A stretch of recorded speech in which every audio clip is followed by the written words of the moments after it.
And ladies and gentlemen, here he is, the ace in the pack, the winner of 8 ranking events, the reigning and defending Players' Champion. It's Judd Trump!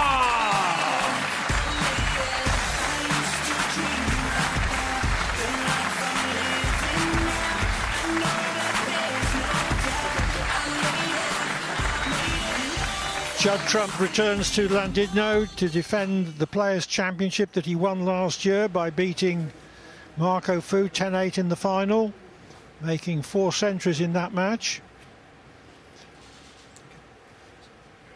Judd to break. Thank you. The first frame, Judd Trump to break. Trump, however, has lost 4 of his last 6 matches in various ports of call on the circuit, so he'll be conscious of the need to make a good start against a formidable opponent, Stephen Maguire, who ITV viewers may remember ran Ronnie O'Sullivan very close a few weeks ago in the semi-finals of the World Grand Prix at Preston, losing 6-4 after leading 4-2.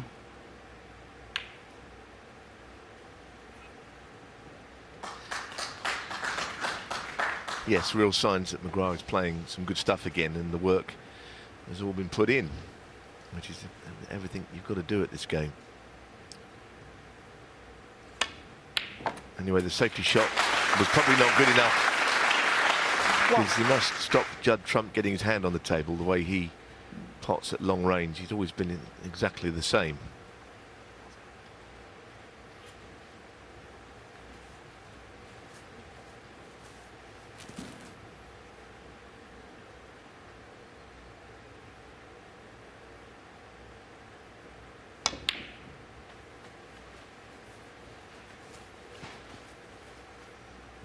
Well, he seemed a bit surprised by the way the cue ball reacted there, but he's okay. He's on that red. But thankfully, a little nudge on the pink has stopped the cue ball from going into the side of the bunch. 4.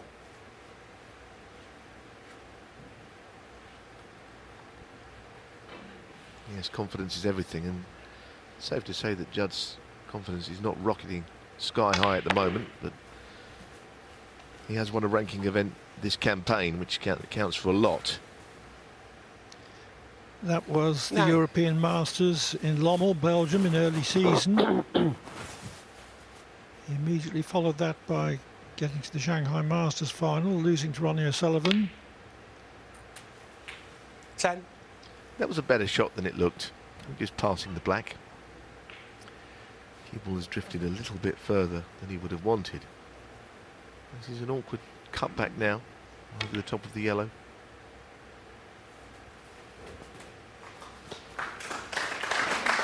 Well, it's a bit of a struggle, this break, but it's still going, and I think 13. He's on one.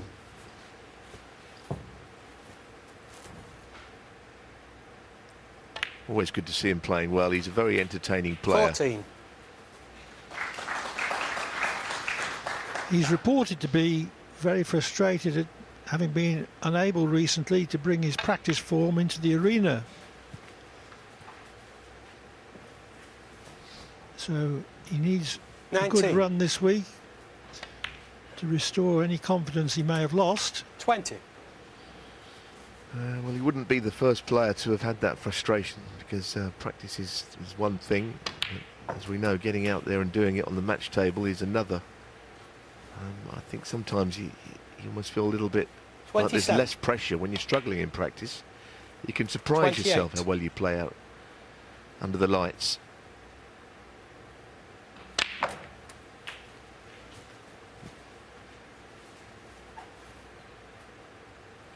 $35.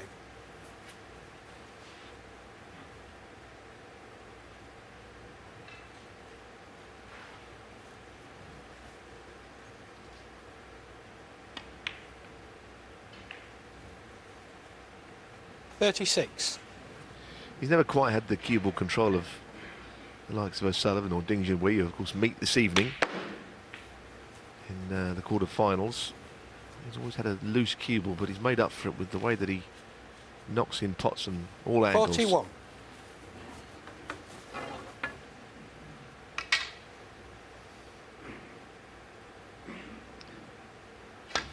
Yes, using the rest 42. as a right-handed player, as some of the players, the likes of Mark Allen and Barry Hawkins do. Never completely understood how that's possible, but he always does it very well. The other thing that he can do, Clive, is he can win frames very quickly, and we feel like we've only just started this match, but he's a million miles away from 49. being 1-0 up. They've been playing 4 minutes, and it's 50. almost over this frame. This is a very encouraging start from Trump.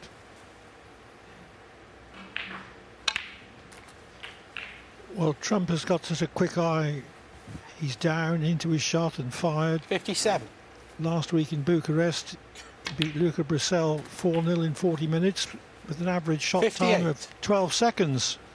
Yeah, I noticed that as well, and I think that he was dipping under 12 seconds apparently at one point in that match, and that is remarkably quick when you don't have to play quickly. You know, it's 63. not any kind of shot clock, but when you're in rhythm, I guess, 64. why take more time than you need to?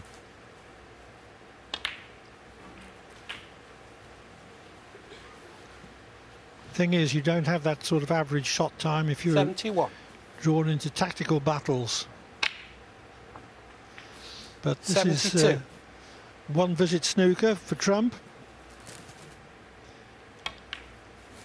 Only 5 minutes for this break so far, and he's well past the winning post. 78. Oh, this really is good. 79. Already very enjoyable break to watch, and it's still going after that shot.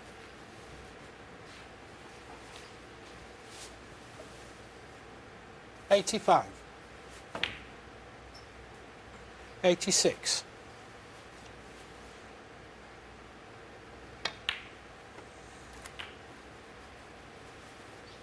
Well, it looks to me as if he's been putting in the hours 93. in the defence of his title, a very 94. coveted title, I think, in snooker, this one. Relatively new tournament, but the format is for all the leading players, the informed players, and he is in form. Terrific. Century 518 101. of his career, and we're talking about Ronnie 103. O'Sullivan reaching 1,000 centuries. I'm certain that Trump will, because he's so much younger and so many good years in front of him. 106.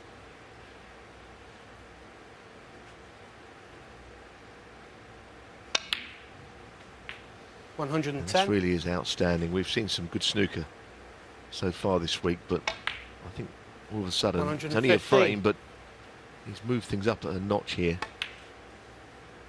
121.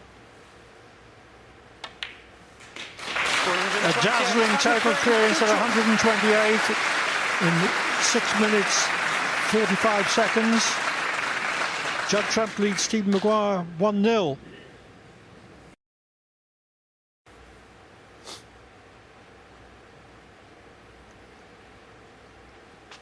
Thank you. Frame 2. Stephen Maguire to break. Well, Stephen Maguire has had to remain in his chair throughout the first frame, which comprised a total clearance of 128 from Judd Trump. Yes, it was a safety shot that didn't find its way under the bolt cushion, which we know is what you're meant to do, but it wasn't the worst shot I've ever seen. It was his only shot. Oh, this is terrific. What a top that is. He's not on the black. I wonder if he'll take a risk. It's a very thin cutback. It is on, but this really is thin. Wow, good pot. Cue ball lost a little bit. He couldn't claim to have good control over that. 8.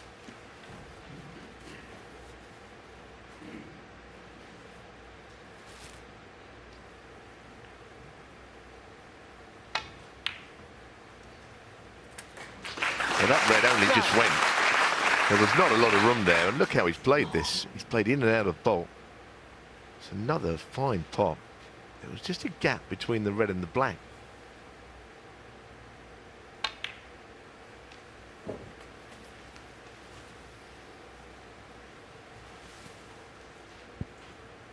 $12.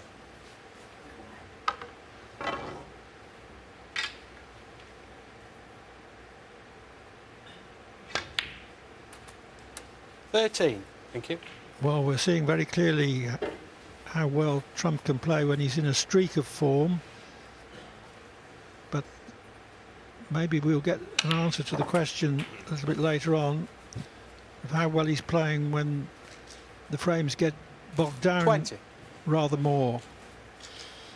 Well, he's not allowing that possibility to happen in this frame and a half, is he? It's 2 long pots. And 21. I guess what you said that he feels about maybe he's practicing well and he's not doing any damage in matches.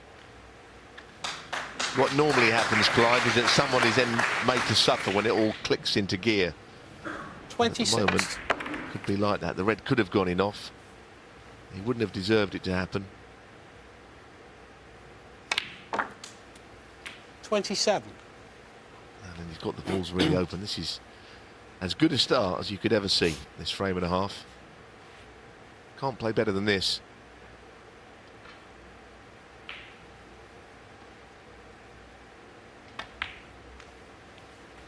.46 pots made out of 46 attempted. 32.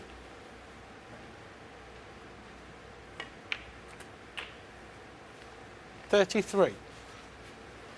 Yes, the other thing is we've seen players just take a while to get to grips with the table, the bed of the table, the pace. Cushion speeds have been foxing 1 or 2 players at the start of a match, but none of that here. 39. 40.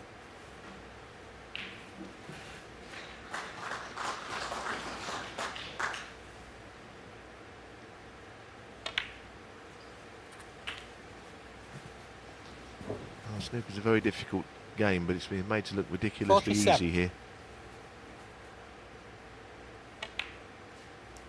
48. And could go into the 4 reds. Doesn't necessarily have to. I understand fully why he wouldn't do. But he got a kick there. That definitely made a bad sound. I thought the cue ball jumped fractionally as well. 55. Yeah. Cue ball jumped up in the air. One of the few kicks that we've seen this week. I think he's cueing well enough for it not to have actually made any great difference to the shot. The cue ball travelled far enough for the next red.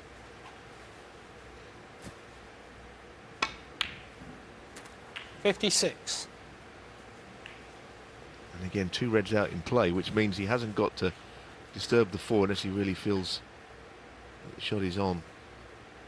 It's all about winning the frame and then concentrating on clearing the table. Yep, that's the sensible way of playing it. Frame is not yet won, but it will be within, I think, 2 shots here. Red, 63. high value colour all over. What a start. 64. Well, that one only just struggled in.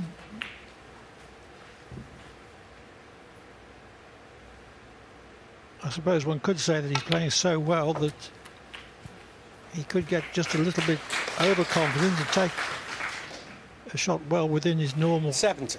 ability, rather for granted. But he hasn't done that 71. yet. There's a tremendous opening red and the black. Thin black. Well, this really is spellbinding stuff at the start of a match. Just what Maguire did not want 78. to see. Trump in full cry. Judd Trump, 78 and the frame. So with that break of 78, Judd Trump proceeds to a 2-0 lead without Stephen Maguire scoring. Okay, Judd.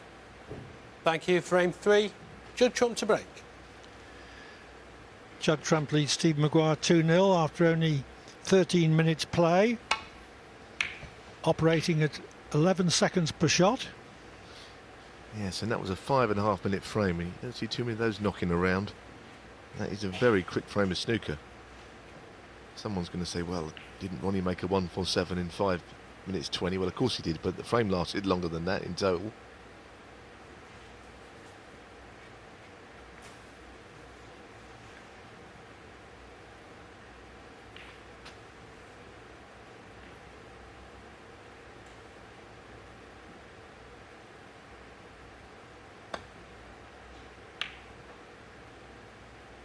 You just got to leave him nothing at range, because Trump looks like he's about to devour any long pot. If he looks at the one to the left cushion, I think that would be a tough one. It's a good safety shot. It's well angled around the table.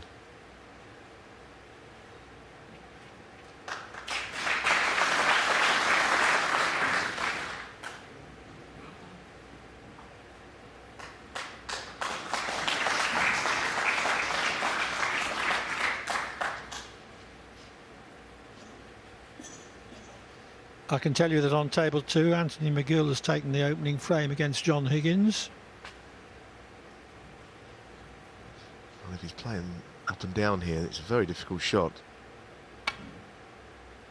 Now the containing shot, that was always the peril, was the double kiss. He just glanced the red. It looks like he's got away with it. I think Stephen Maguire just wants to have a pot to go at, just wants to get Trump sitting in his chair rather than him sitting in his own chair. Maguire, of course, is one of those players who's keeping a very keen eye on the rolling world rankings. He wants to finish in the top 16 prior to the World Championship to avoid World Championship qualifying. He is in the China Open, which is the remaining ranking tournament after this, which Trump is not, incidentally. He lost in the qualifying round to Jack Jones of Wales. One of the few surprising losses Trump has suffered this season. Sam Craigie and Stuart Carrington are also well down the rankings, have also beaten him.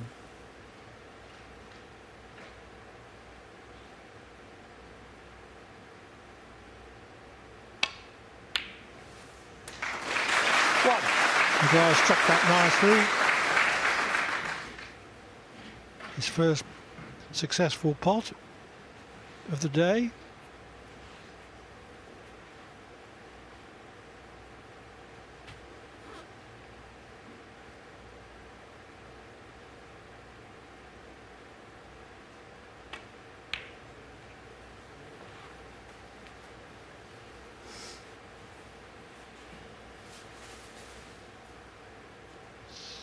Referee Ben Williams looking to see if the pink will go on its own spot. Otherwise, highest available looks to be the brown.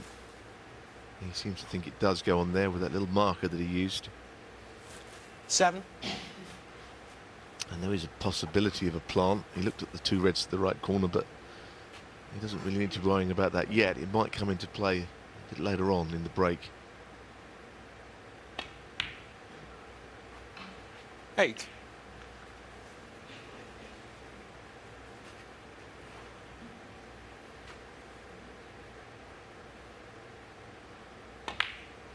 I think those two reds are certainly lined up to the right corner, and Maguire is on to it. There you see it. 13. I'm not saying he'll play on them, but it's something he could think about. They're bang in line. If he was right behind them, despite there being a gap between the two reds, I think he would probably get the shot.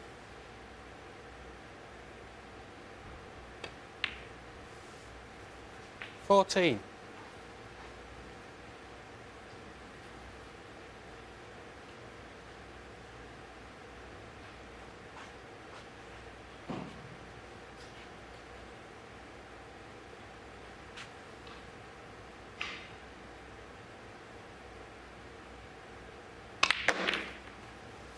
Well, he's gone into them. Didn't catch them quite flush. The reds have 19. split, but he's kind of lost the cue ball a bit from the middle of the table. He wanted I think, a more full-on contact with the pink there. His next red to the middle is not ideal.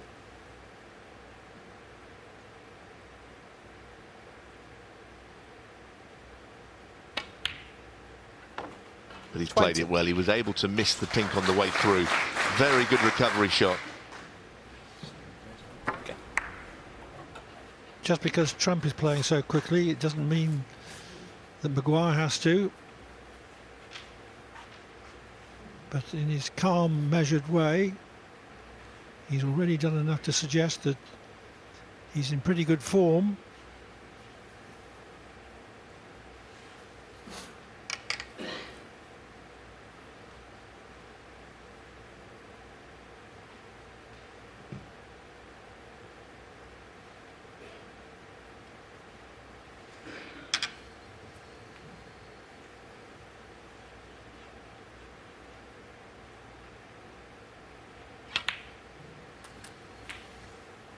Thank you.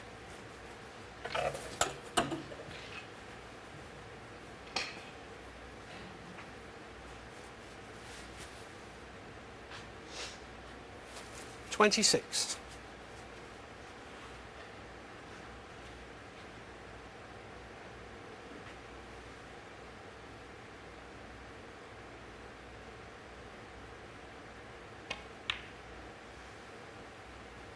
$27.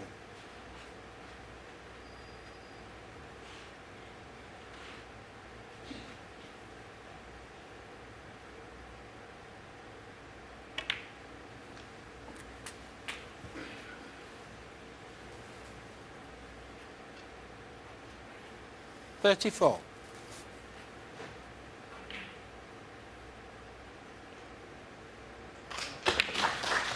$35. All three frames have started with a slight safety error, not a major one, and the player has knocked in a long pot and won the frame from it. It's not happened quite yet, but frame 3 went the same way. Steve Maguire with a red to the left corner pocket.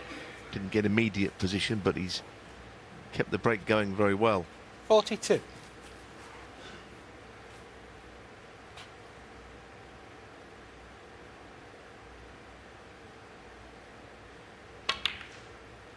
$43. A little bit thinner than he would have preferred, and awkward bridging as well. I wonder if he thought that he might have the pink as a further option, but that red went to cover it, so only the black, and well, this is not a very nice shot queuing over a red.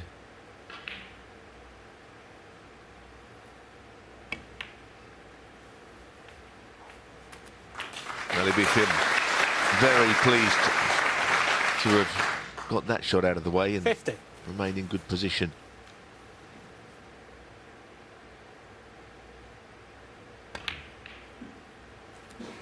Now he has to finish the job.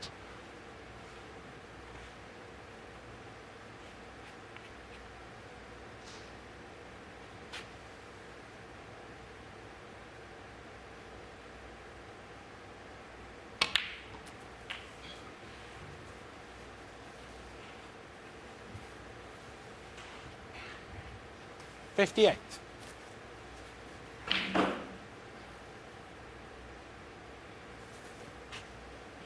Just going to keep his concentration here. Likely to cannon into the pink. He's going to make sure it's a good one. 59. Yeah, that's okay. This break has been a bit more complex than two, where Trump just looked to be shelling peas in those first two frames. The way he found the whole break building method so simple. This has taken a bit more work.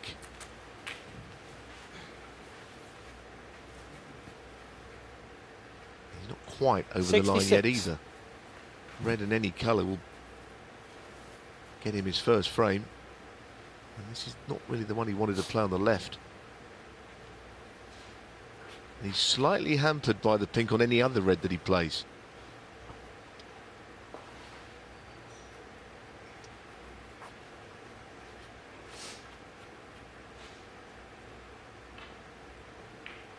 Requires one more good shot.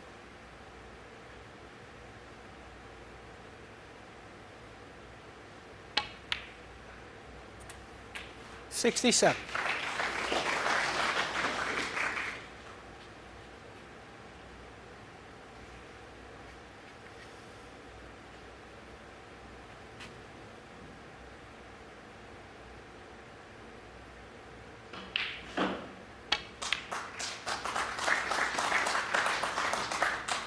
Be relieved that that one went in off the jaw, because that was the ball. 70. Which means that Trump needs snookers, although I doubt that'll come into the equation. And with the early stages of a match here, Clive, but it's 71. already looking to be a little gem of a match. Terrific standard. Difficult to imagine it could be much better.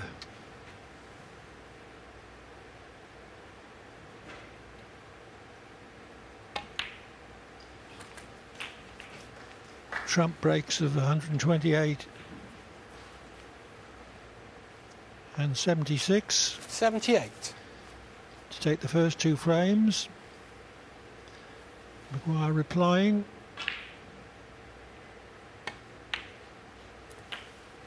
$79. With what looks like developing into a century of his own. Yeah, just twice he's played shots off the bottom cushion and been surprised how much the cue was bounced off it. I think that cushion was playing slowly earlier in the week, but he's recovered from that situation twice. He's kept 86. that man in his chair.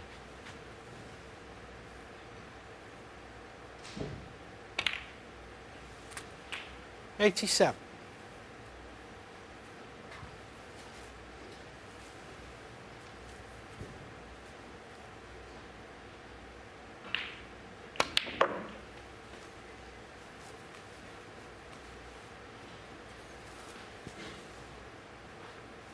$90.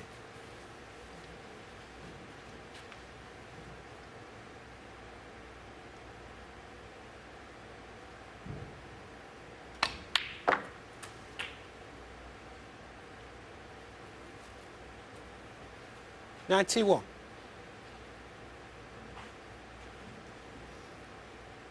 Make it about 6 times he's been out of position in this break, which is unlike Steve Maguire, but he's sort of dug himself out of a slight hole on each occasion.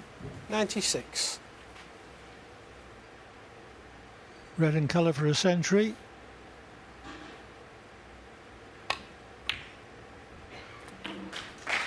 $97.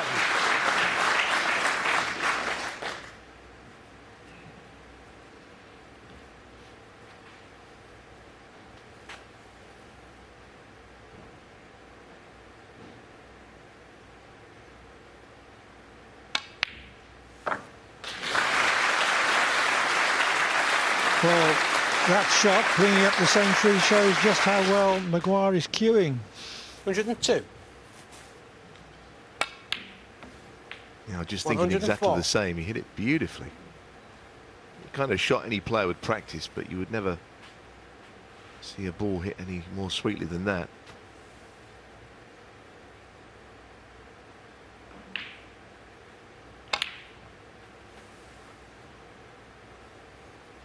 This century has taken Maguire 107.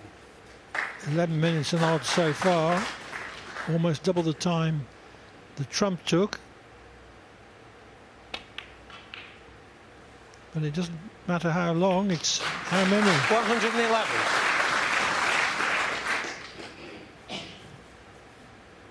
Yeah, the cue ball's been all around the table on this break, actually.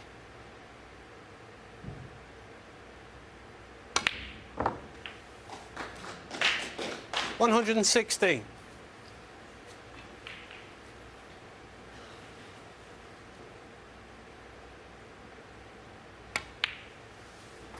$122. Absolutely superb.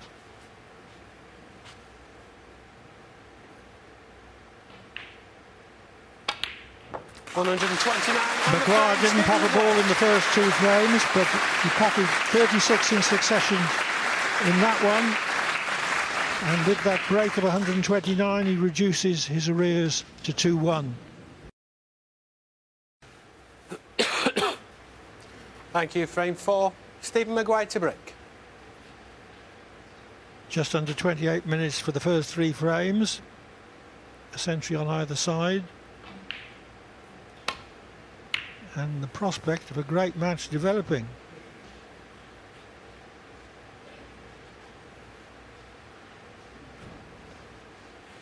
Yes, you just wonder if that'll slightly get into or affect the rhythm of Judd Trump, who started absolutely like a runaway train, knocking everything in.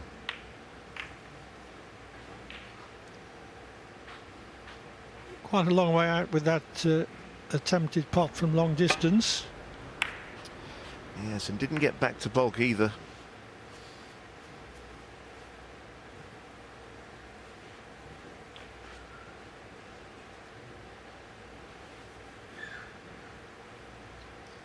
He's got to watch here. If he does play this queuing awkwardly, the waistcoat could just land on top of a ball. Even if the ball wasn't to move, it would be a foul. For that reason, he just played the up and down. Didn't even think about the pot, didn't fancy it. Now he's got to keep some pressure on Judd Trump.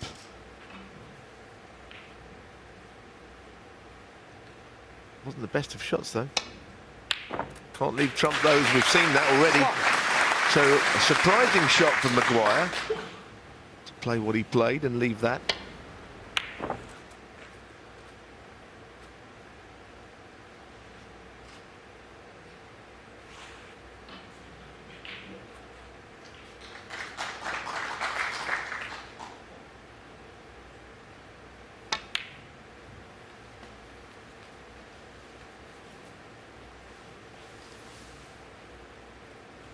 Four.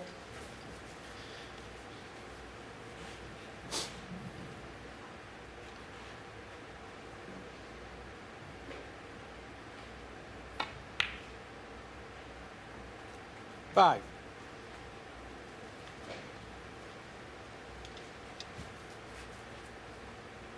Could only rely on plain ball striking there because the cue ball was under the side cushion, so couldn't avoid carrying the blue, and 10. that positional shot has not turned out as well as he'd hoped. No, I think he played on the red directly above the black. If he could have got straightish on that, he would have been well away. Hardly anything being missed in this match. Both players have missed one pot, which they've gone for. That wasn't a missed pot, that was just a safety shot. 10.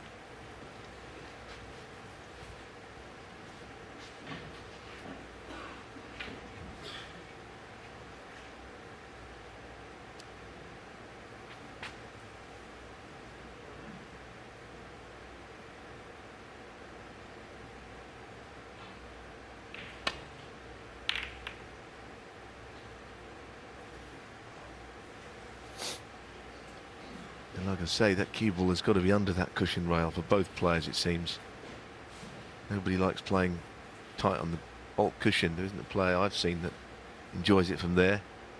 But when they can get their hand on the table, it adds a lot to their chances of potting balls at range. And Judd's got to make sure he does the same here.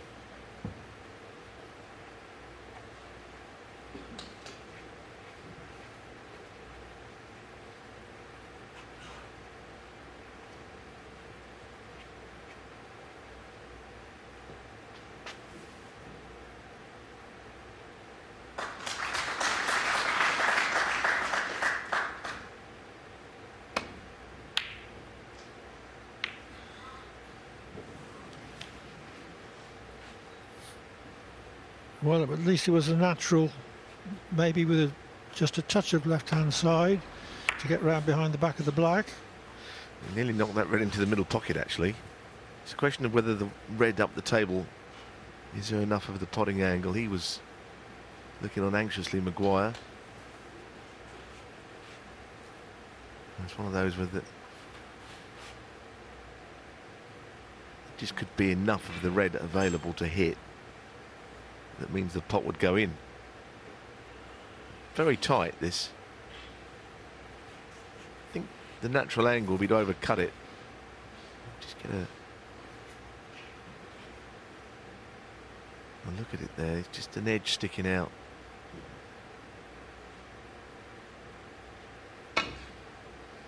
Well, he's played it with left-hand swerve. What a shot that is. And also the running side and parted on the cue ball when he gets the pot, naturally brings it around for the blue. That was a terrific shot.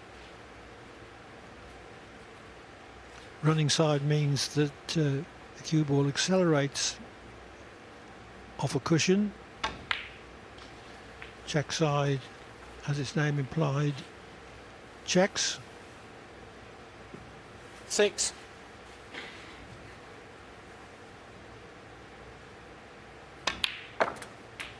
7.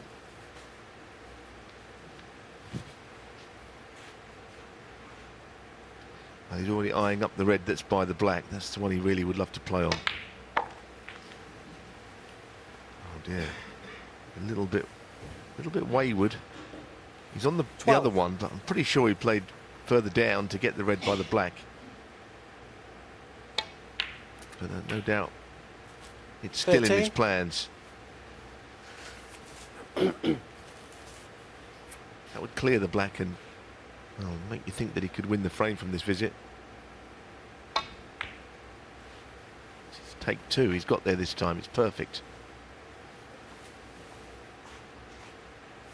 18.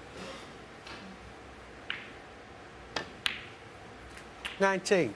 He looks incredibly sharp. I mean, he's at a mid-season dip of form. There's absolutely no doubt about that. And you know, there were times when his frustrations have been evident. The match where he lost to Stuart Carrington, he just launched his cue through the balls when he could still win the match 26. in the last frame, which was a bit unfortunate. But he looks to be back to 27.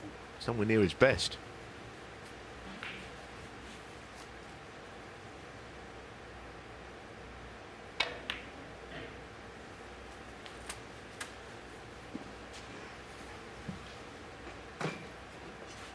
$34.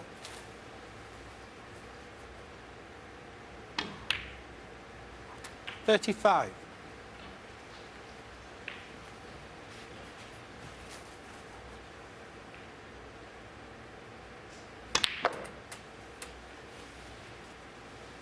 'That was a very good shot. Never a huge angle on that, but he managed to force it. 42. Played into an area where there was 3 reds that were going to be potable. Take your pick. 43. And again, now a question of getting this frame over with in this visit. That wasn't the best of shots. Might decide to just screw into the 2 reds here. Beautiful. Beautiful shot.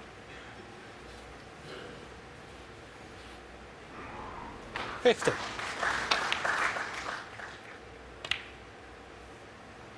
51. And he's absolutely whizzing around the table here, isn't he?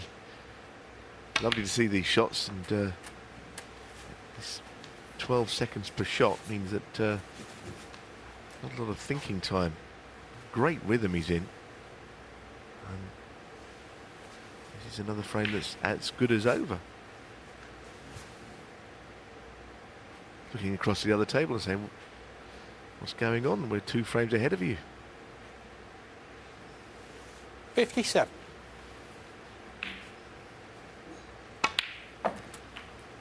58.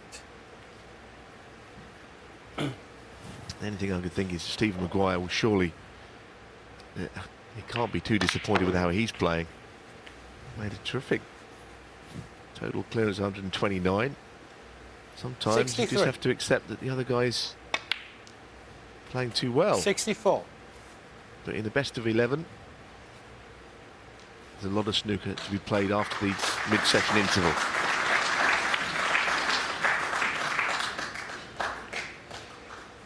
Delightful shot to separate the red from the pink. 69.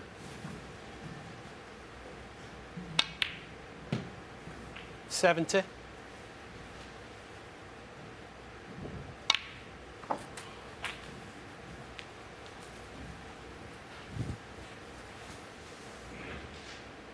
76.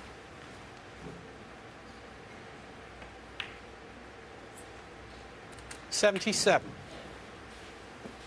It looks very much as if the 3rd century of the match is coming up.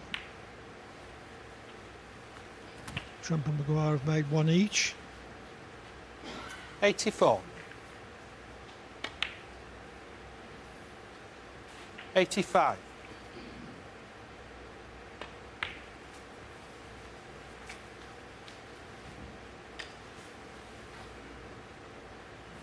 90.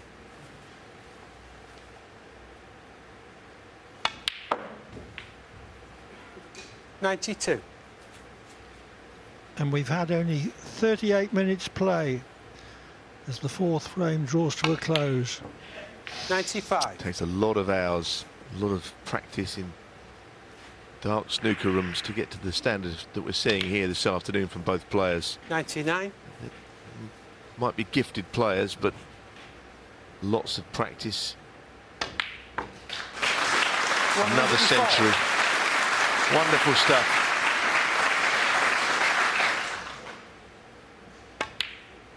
110. 117. Simply brilliant. Judd Trent clears with 117 and leads Stephen Maguire by 3 frames to 1 at the mid-session interval. Well, the defending champion shows he has no intention of relinquishing his crown here in Llandudno. We'll hear what Joe and Alan made of that masterclass after the break. Phenomenal start, you have to say, by both players. Yep. And Trump's 117 Okay, break five. in the 4th frame, Trump which to was break. his 2nd century of the match, was also his 60th century of the season. And in some quarters, people say he's struggling. Yeah, tremendous match so far. It's just both players looking absolute fine form.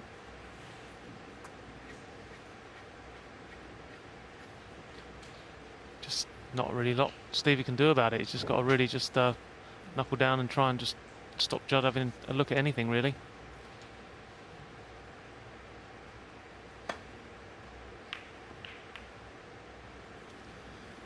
It's during periods such as that where you just realise how good the top guys are. The word brilliant is not out of place. But Maguire's just as capable of spells of heavy scoring. The match is by far from over.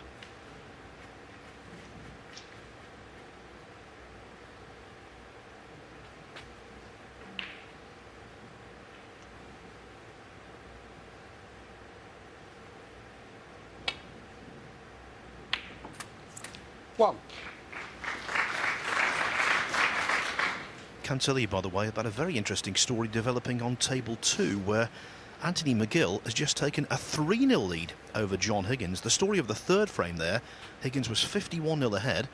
McGill made a really well-crafted run of 38 and eventually won it on the late colours.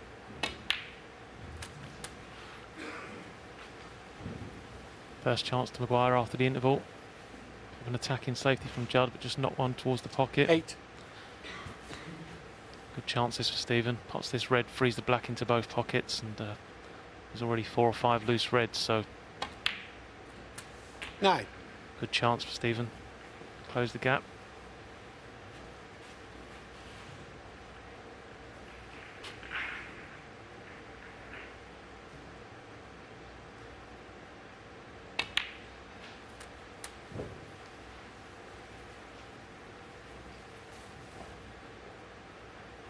$60.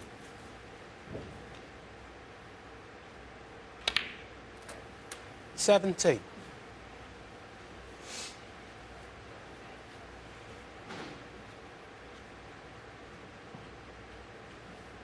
I know, Joe, that you've also had a very good relationship with Stephen Maguire. He's one of those players that, when he's at the top of his game, he looks a world beater.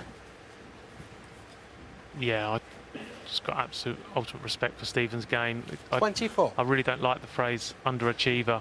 I prefer to say, like, just hasn't won as much as he should. When he's at his best, he's just, there's no weaknesses. 25. Game's just so strong.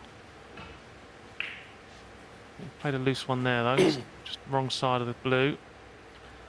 2 choices. Just leave himself a longish red or take the white in and out of balk.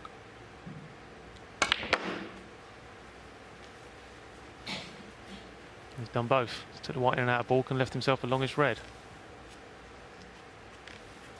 30.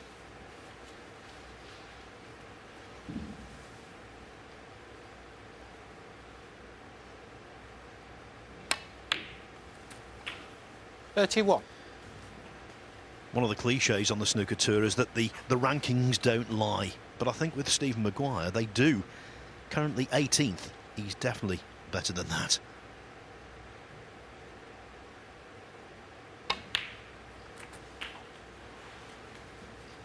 Yeah, recovered that situation nicely. But running out of loose reds 38. now, so probably look for an angle off this red. Get himself into the pack, and he's 39. still got that little red to the right there, so into the reds, knowing full well he should be on that red.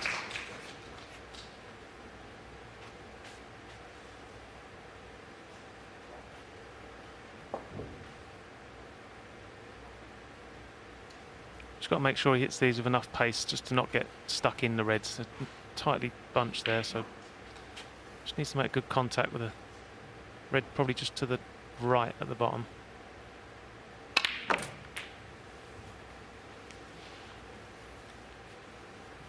Not ideal. He's got a red to left centre, I think. 46. Not easy.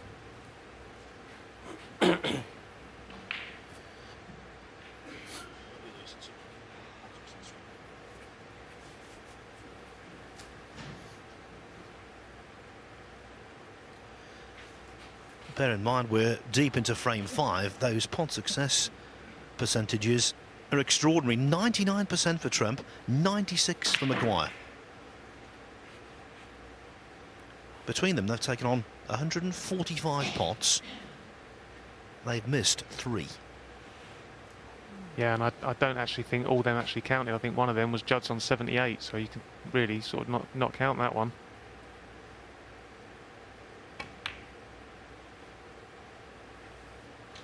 Stephen Maguire, 46.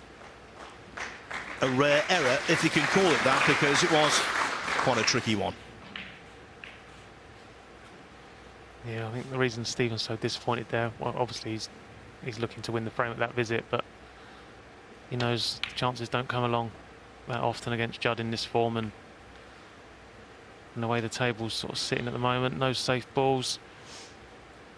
46 would soon be eaten up very quickly.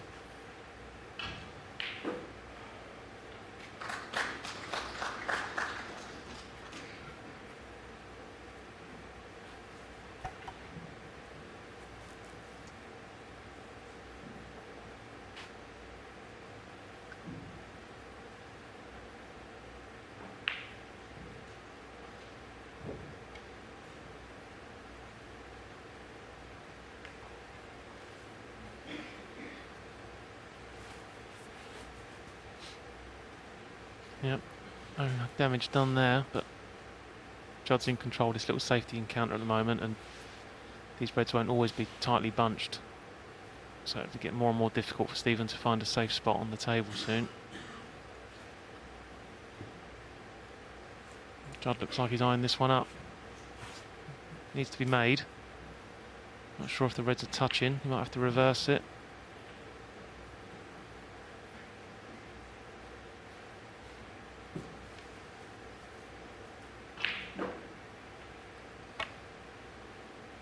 Yeah, I think he was a bit too close to the first red there to make that plant. So once again, got the white tight under that cushion, and this one's a bit more difficult for Stephen to get safe. You should never compromise your strengths, but I think Trump would be the first to admit that on occasions just rein yourself back a little bit. The way he pots, you're going to have plenty of opportunities to play aggressive attacking snooker. I think that's the one part of Judd's game I've seen massive improvement in this season. His safety and tactical game really has come on. Alright, he's maybe not quite up there with Selby and Higgins yet, but there's not many players he can't compete with in that department now.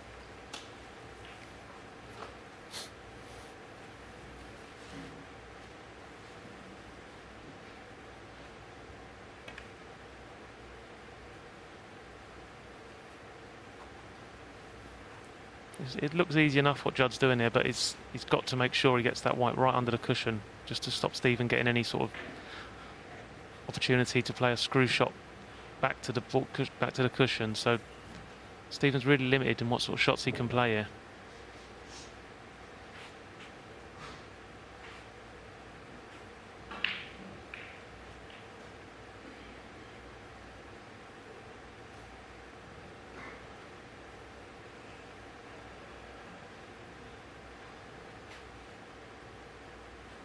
There's no safe place in the baulk end of the table because of the 2 reds sitting over the middle pocket. So it looks like once again just dead weight into this red.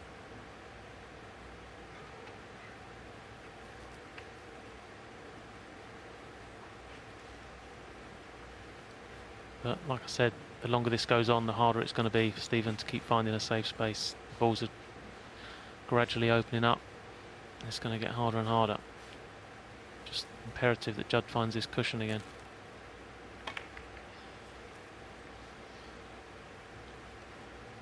This time, short. Well short. Yeah, very short. So he's left the tempter for Stephen. Not easy, but I think he can play it with an element of safety. He can go all out and top it in, which makes the shot harder. But if he just comes back for the black, there's nothing easy he can leave Judd.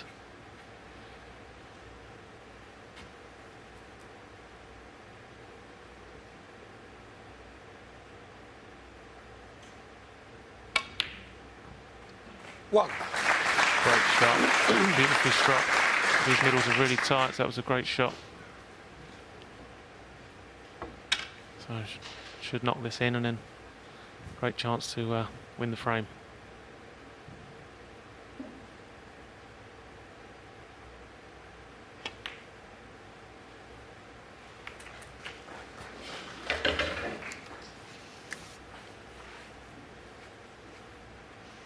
Eight.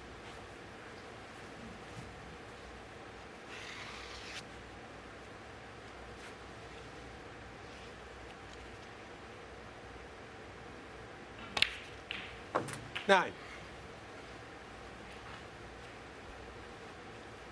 Yep, nice little shot there, just leave himself pink to centre. Just a series of little soft stuns and screws now, just to see him over the line in this frame.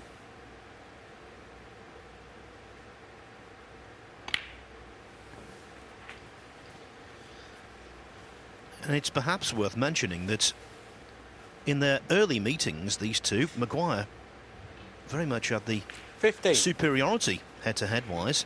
At one point he led 7-4 in total wins. That's been reversed now though, 16. because Trump's won their 4 most recent encounters. Maguire in fact hasn't beaten Trump since the quarter-final of the 2015 Australian Open down in Bendigo. Gold mining country, that is. And this would be solid gold for Maguire, a victory here. Especially given the World Championship qualifying implications. Yeah, big match for Stephen, but they're all big matches at this stage of the season. You know, I don't think Stephen's probably looking at rankings. He just comes into every event looking to win the tournament, and obviously the rankings take care of themselves then. He'll be feeling okay about this match, I think. You know, he knows Judd's in great form, but he hasn't done anything wrong himself, so still lots to play for.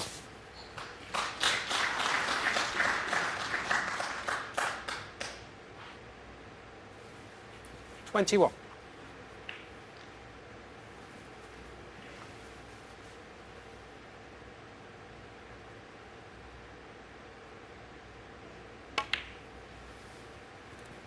$22. 68 points the difference, 67 on the table, so Trump needs a snooker. Make that a couple, and with the addition of this elementary red, it's going to be 3-2. Another clean and 28. rapid frame.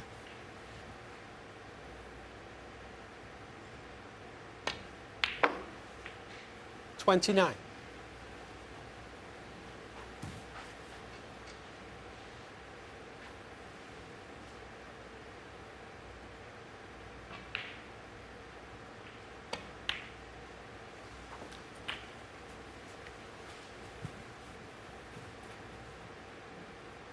$36.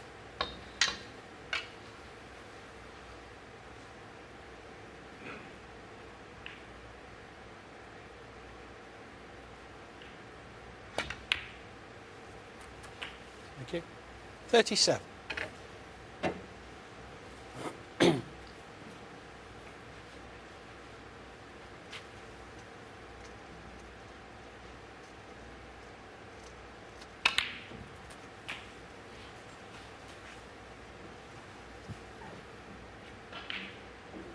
$44.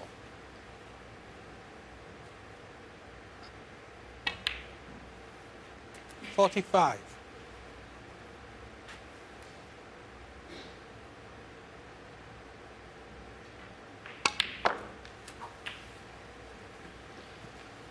You often see one player absolutely excel in a match, but this is one of those rare 51. occurrences and one of those beautiful occasions where two players meet each other simultaneously 52. in top form.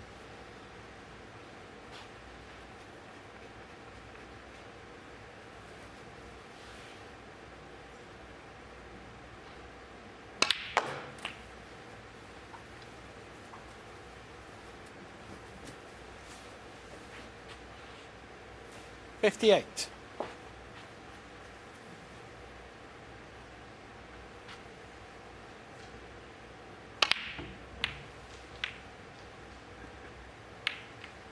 Stephen Maguire 58 and the front. So with breaks of 46 and 58, Stephen Maguire dominates frame 5. He trails by just a single frame at 3-2. Now back to table 1 where it's a lot tighter. And the standard has been exemplary from both. Yeah, really hot enough into a real good match, this one. We have, normally in the best of 11 you'll get 1 or 2 frames where the player who looks like he's going to win it doesn't. It's normally a turning point, but we haven't had that yet today. Every frame's been very clean cut. I'm sure we'll get one big frame, one big moment.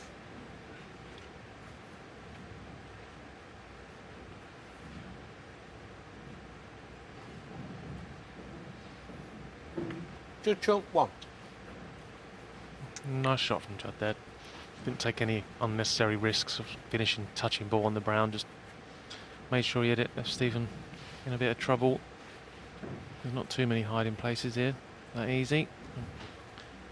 Be a little bit careful. Might end up playing the 2 cushion clip back up to balk.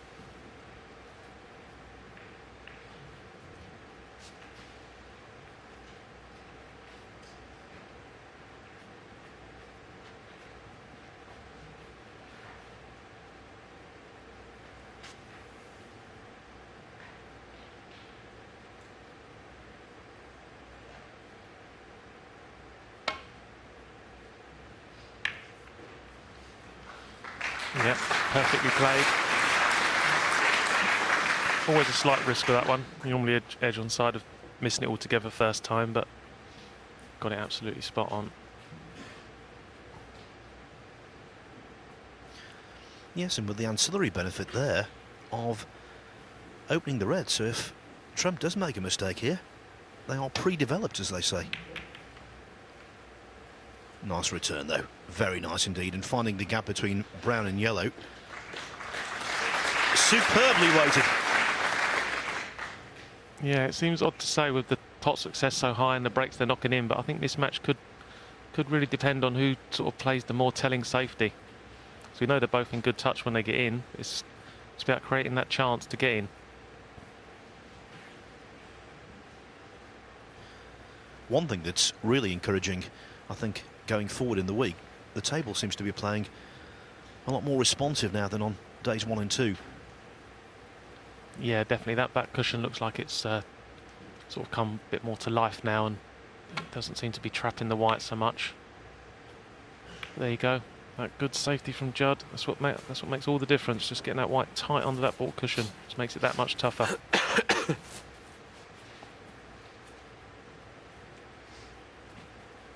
Judd looking to play the more difficult red here. This is awkward, but obviously it gives him better position on the pink.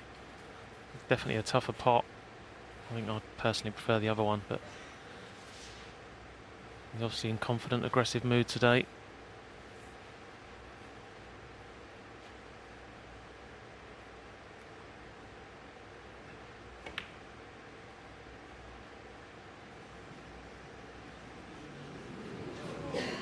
The second red we've seen to that pocket come up short this week. Mark Selby did the same thing. And now Trump, although that one, mitigating circumstances, he had to be very delicate for position. Yeah, at first it looked like a big mistake from Judd. Obviously it was missing the pot, but got Stephen in a whole heap of trouble here.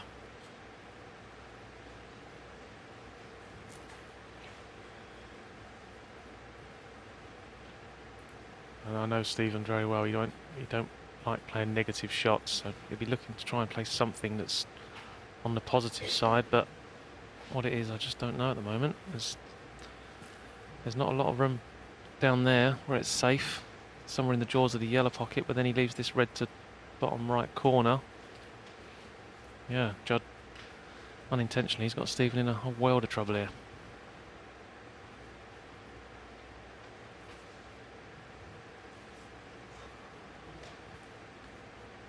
I don't know if he's looked at it yet. Maybe just go just this side of the pink off one cushion with a lot of side and try and knock that red in over the middle. Hasn't looked at it yet. It's a possibility, but obviously it's a very tough shot.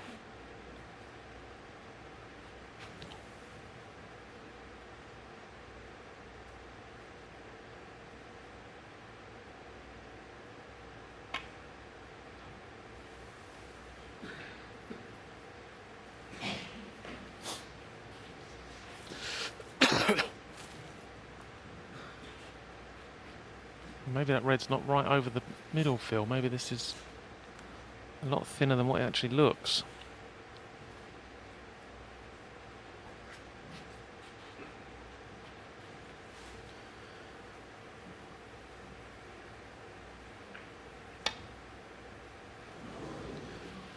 Well, well, well. Foul and a miss. I think Stephen there, Maguire, Maguire threw the dice, and they've come up with 2 sixes. Yeah, he definitely took a chance there, Stephen. I think he tried to get the white more into the jaws of the yellow pocket, but obviously left Judd a real tempter there. He had to take it on and just misjudged it slightly. So chance for Stephen if he can just get on a colour. Oh, he's had a bit of a flyer there, I think. One. He needs another one now so he can knock the brown in the middle. Yeah, definitely taking this on. Big shot. Reds are already split. A big shot this brown.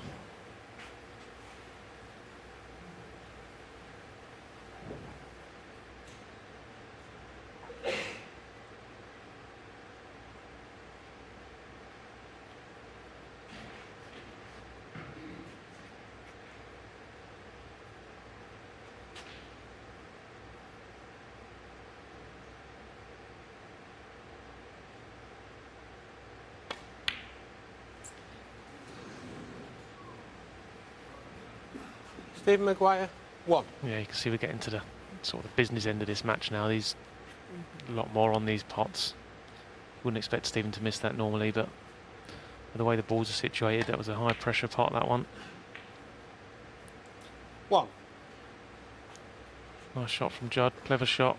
Always a chance of just canning one of them reds there and staying on the black. Always had the pink to centre.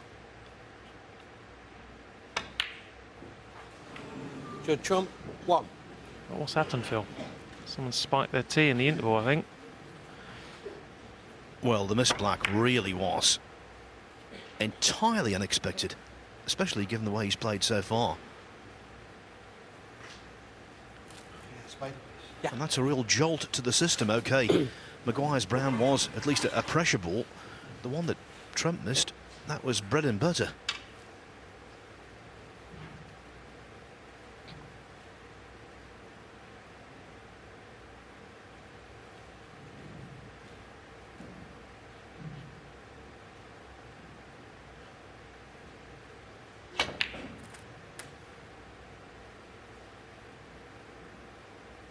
Thank you. 1. Yeah, it was awkward queuing there for Stephen. It's never nice using the spider. Just wanted to get up the table a little bit further. I'm going to be tempted into taking this blue on. If he feels he can miss the cannon on the yellow, it might be worth a risk, but it's a tough pot.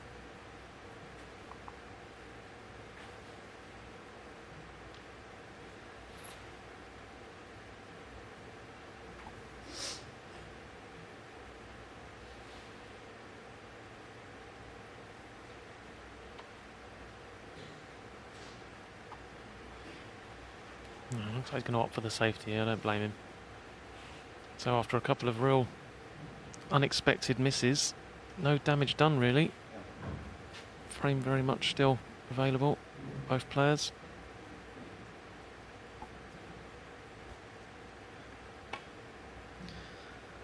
Yes, and I suppose this little interlude has just reminded us Stephen Maguire, what? that while they've made the game look easy, it most certainly isn't.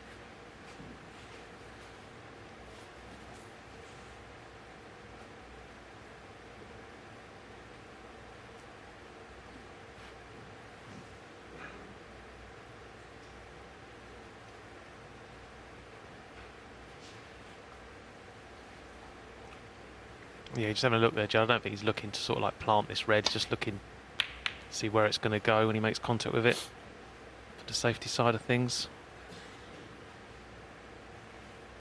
That's a good shot. No, we could have done a little bit more though, because Stephen, he can get to the middle of this cue ball, which could tempt him taking this red on and stun him round the back. Getting the cue ball back up to baulk colour. Anywhere near the baulk cushion will do if he knocks it in with the brown sitting over the pocket.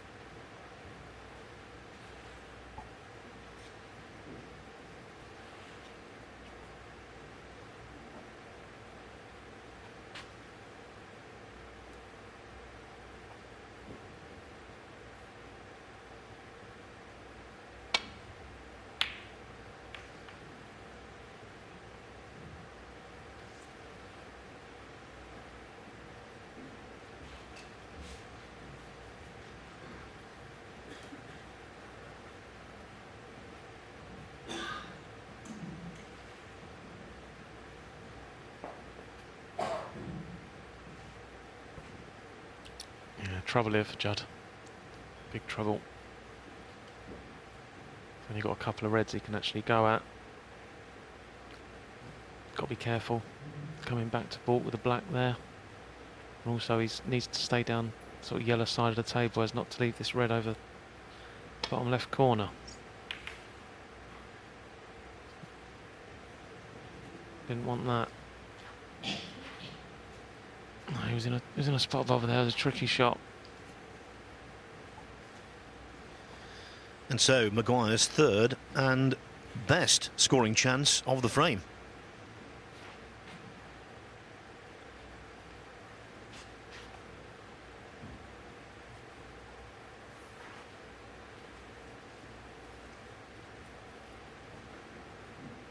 But as of previous chances at this frame, first red, the pot seems easy enough. It's just getting on a colour. If he can just pot a red and get nicely on a colour, you would expect him to go on and make a sizable break.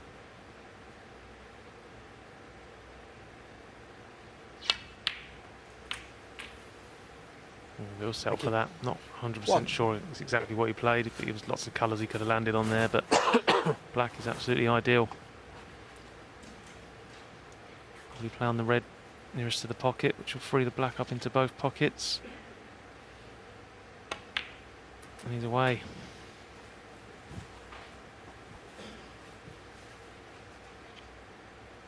Eight.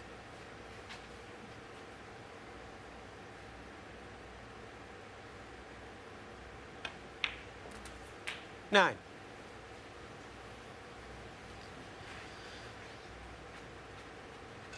Not pulled up any trees by his standards this season, Maguire, but he's had a reasonable campaign. Runner-up in the Riga Masters, the season opener.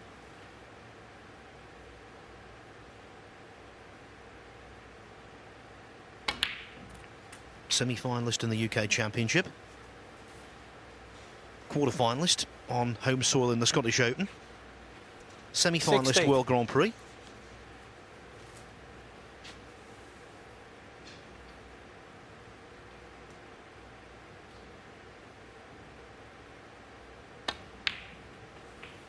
And no matter who he plays or when he plays, always a potentially dangerous opponent. He's trying to reach his fifth world-ranking event quarter-final of the season here today. It would be his 49th in total. Pretty good numbers.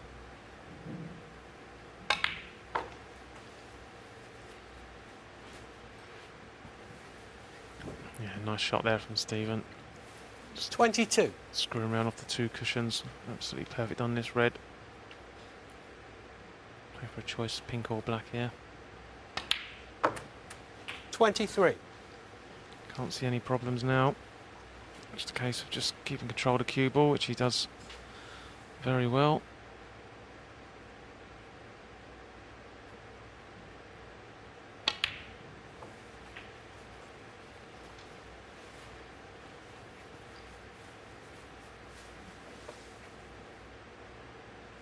29.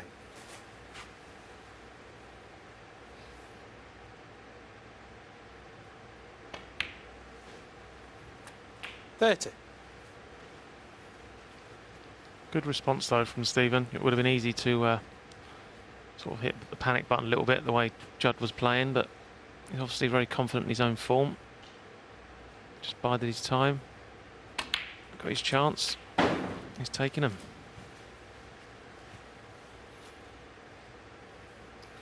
37. 38. He had the best possible recommendation when he was coming onto the circuit. Stephen Hendry, one of our colleagues, not the most praiseful person when it comes to other players, told me many years ago, watch out for Stephen Maguire, he's going to be something special. Ronnie O'Sullivan, of course, famously said after Maguire beat him in the UK Championship in 2004 45. that Maguire could dominate the game for 10 years. Well, that's not come to pass. But when you get endorsements like that from O'Sullivan and Hendry, that means 46. You're pretty good. So he's always been top 8 in my book, Maguire. I just think the only thing he suffers from really, other than some of the other players, is the hunger side of it. I don't think he's hungry for tournaments all the way through the season. You know, I think he's a bit more like the older style. He just sort of gears himself up for big events. I don't think he's 53. He's hungry from start to finish. But when he finds form, he's a match for anyone. This last few months he's played some great snooker, but unfortunately he's run into a 54. certain Ronnie O'Sullivan at the end of the tournament and just come up short.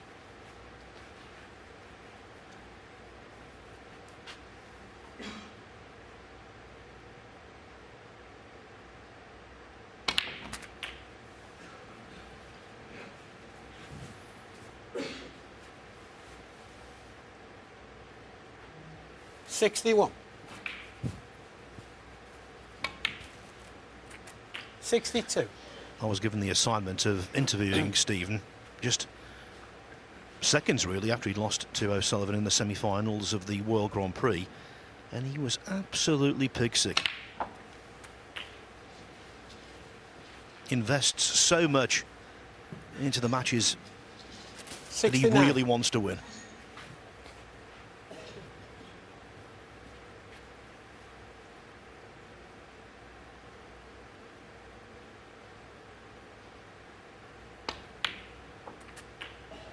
$70.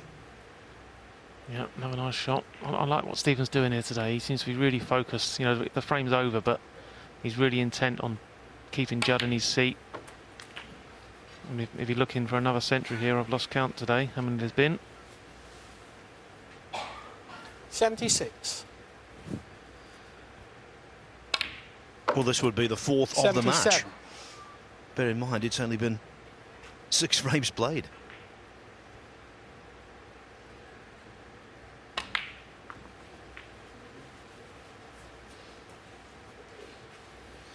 Another indication of where Maguire is on the pantheon. 82. If he makes a century here, it would be his 381st. That's elite numbers again. 84.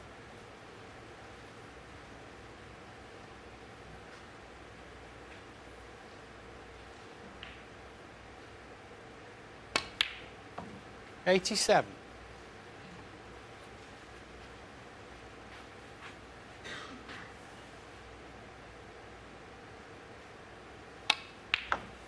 $91.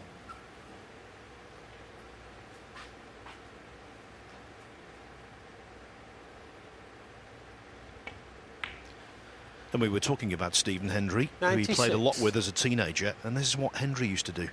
Like to keep opponents in their seat, stewing. 102. Clearing up, stamping his authority as much as possible. Foul. Well, that's a 102, clearance Stephen Maguire. in the true 7 sense of the word. Frame, Stephen Maguire. Maguire playing some lovely, lovely snooker, and this match is an absolute treat. It's all tied up, 3-3. What a feast of potting we're seeing here on the seafront in Llandudno in North Wales. It's the Ladbrokes Players Championship. Thank you, frame We've 7. been talking about this Good being an talk to elite gathering of snooker talent, and this match underlines that fact.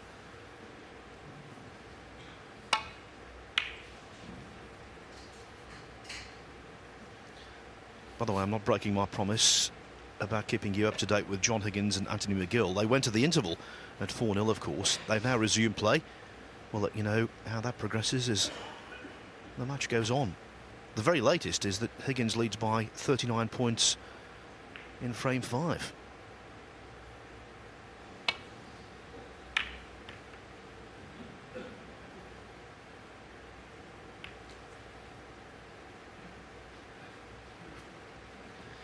And you get the feeling now, Joe, this is a really big frame. Trump needs to re-establish himself. Yeah, definitely. You'd say Judd has more to be a bit concerned about out of the two of them. You know, you wouldn't have thought after 13 minutes of play today that we'd be sitting at 3 each. But Stephen's done really well to hang on in there, and well, he's not just hung on in there. He's, you know, he's competed, just not at the same speed as Judd does it. But he's scoring wise, he's making the same sort of breaks, and he's not missing. So very, very evenly matched, and all to play for.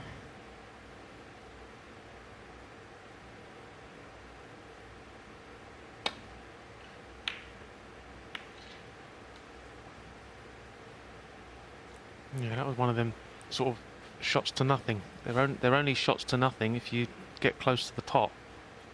He missed that one by a little way, which meant he caught the red on the way back. This needs cueing nicely. Oh no, just slightly across that one. This is what happens, is lack of table time. All these shots get harder and harder the longer you spend in your chair.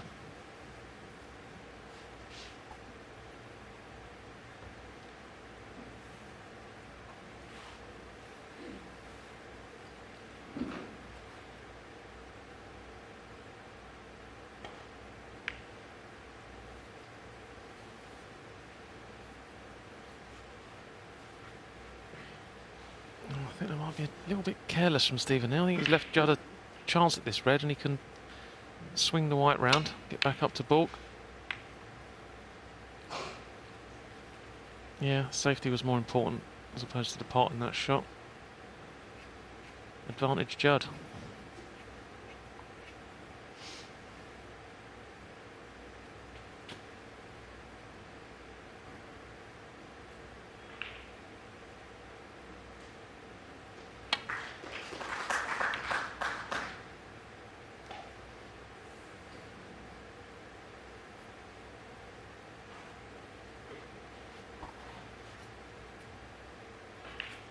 Slightly overhit, no real damage done, just means that no pressure on Judd's safety.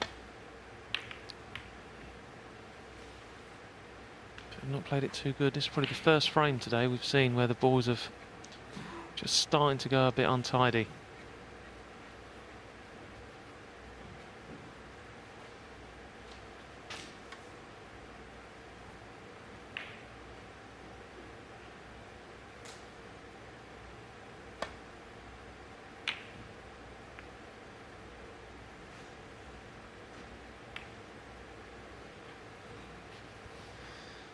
Well, the red is adjacent to the pocket, of that there's no doubt. But that doesn't mean to say that this is easy. Mind you, he's got tremendous cue power, Trump. But you have to pot the ball. And even then, he didn't hit the white ball as cleanly as he normally does. Hitting a bump in the road, as they say. Yeah, he didn't quite get the fizz on that one, did he? He didn't quite time it perfectly. I didn't think he needed to play the real deep screw, because I think the black goes into left corner. There's quite a nice sort of window there between the two reds to land on the black. Would have made the pot a lot easier. But it just shows he's not feeling quite so confident as he did at the start. Which is understandable. His opponent's not missing, keeping him in his seat.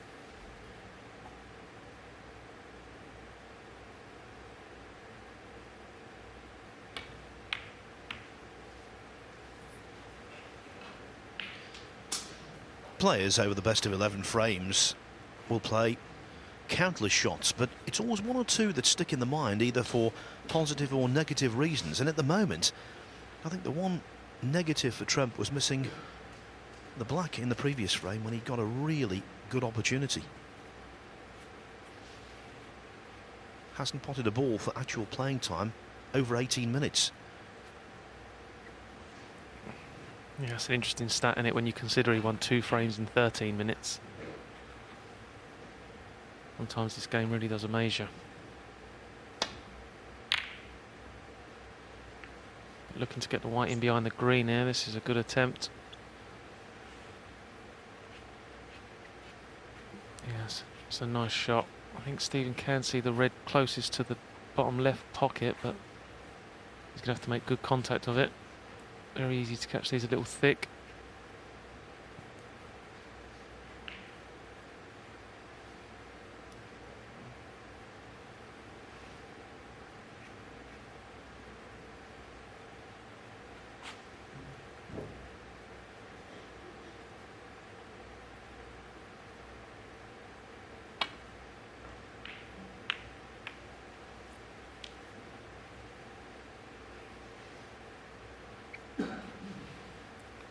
Pretty good. Maybe a touch thicker than he intended, but he'd be very happy with that. The same sort of problem facing Judd now.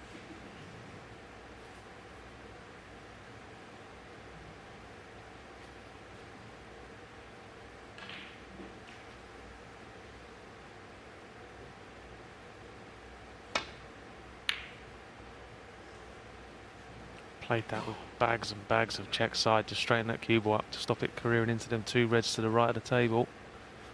Tough shot. Interesting little safety battle now.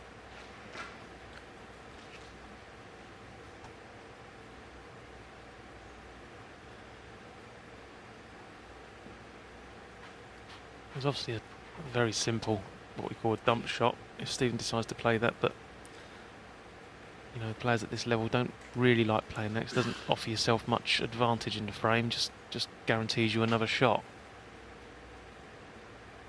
So it'll always be like their last choice if they can't get back to balk.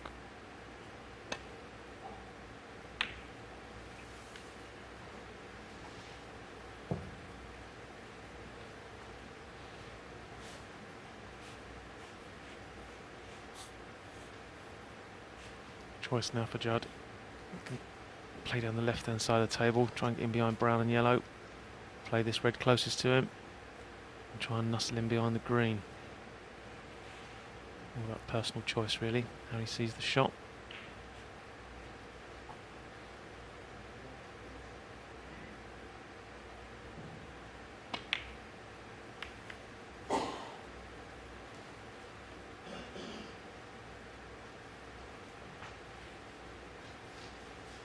Pace very good, just not quite got the line, but still another tough safety facing Stephen.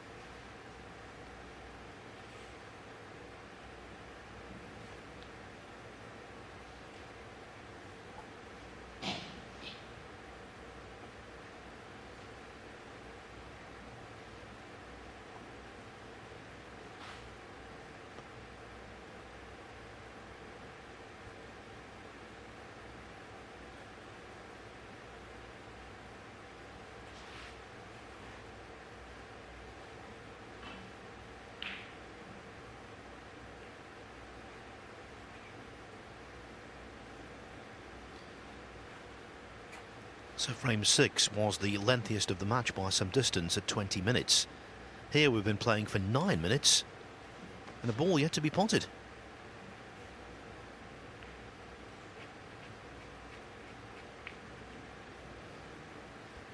Yeah, Stephen can't really see a way back here.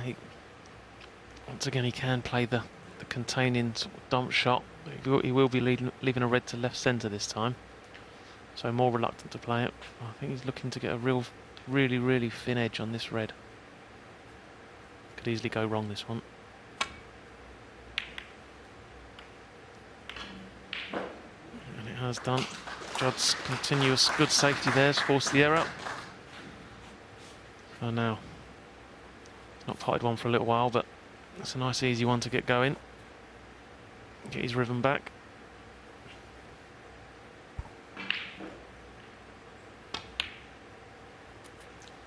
One.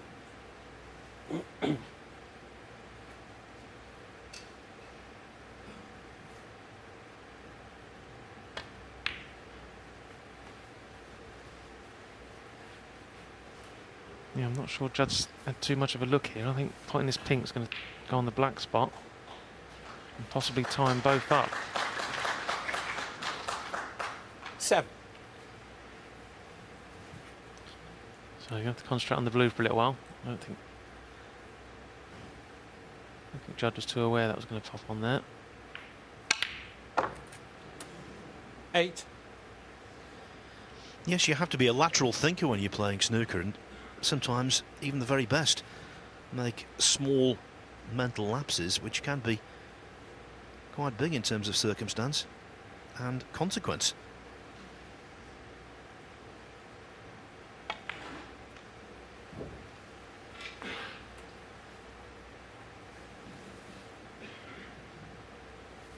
Yeah, it just means this break's not straightforward. Keep going up for the blue. What's in Judd's favour here, though, is if he does get 14. wrong side of the blue, only one balk colour's on its spot, so it's easy to go in and out of balk. But he's finished wrong side there, but not enough, so he's a bit too straight, so he'll be leaving himself a middle distance red next. This has all come about, really, from playing on the pink off the first red.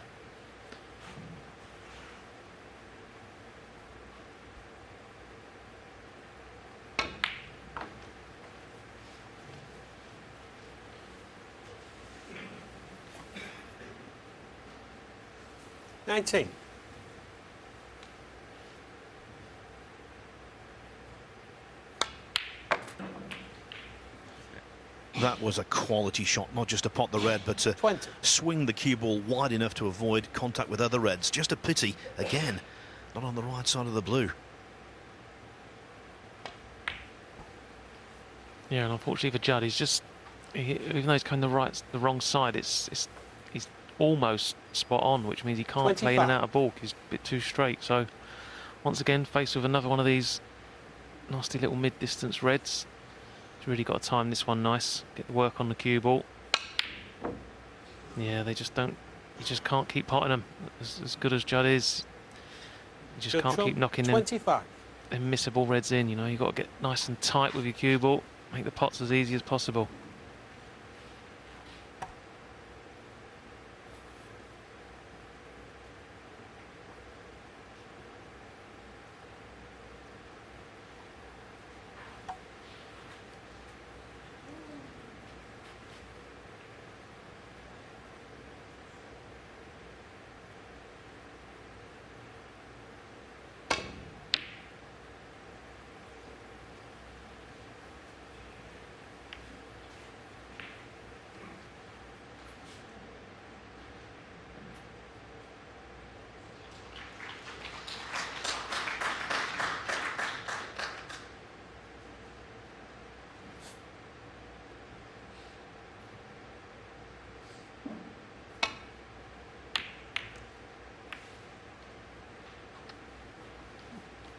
Very aggressive shot choice there from Judd. Didn't have to take that on, and once it was one of them again. If he'd got very close to the pot or knocked it in, he probably would have found the gap. But it was a tough pot. We're given a golden chance now to Stephen. Get back in this frame. 1.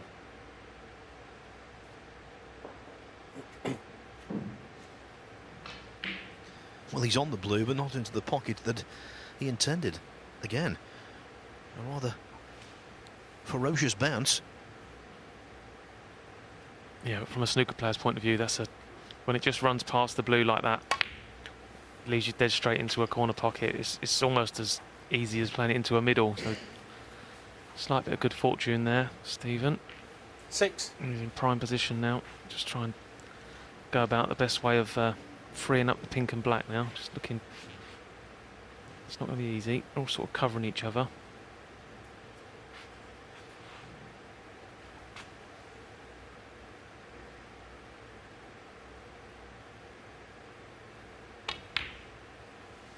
Seven.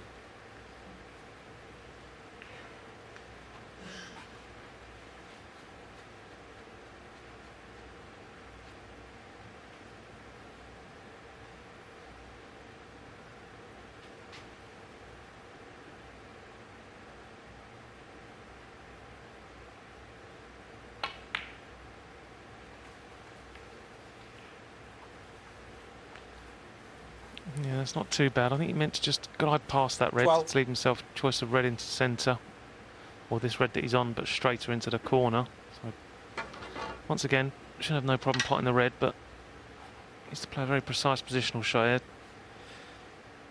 You'd like to just pot the red and bounce up in between the pink and the red and land on the black, or even screw across, nudge the red above the pink to stay on the black.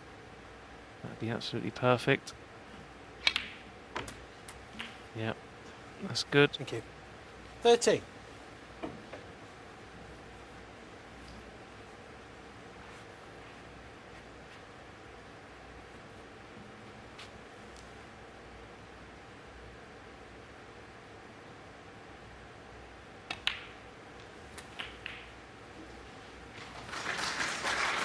A little grimace there from Stephen. I'm not sure if he's just, if he hasn't gone through far enough, he'd be absolutely disgusted by that shot. I think he just assumed the pink was going back on the black spot, which it is.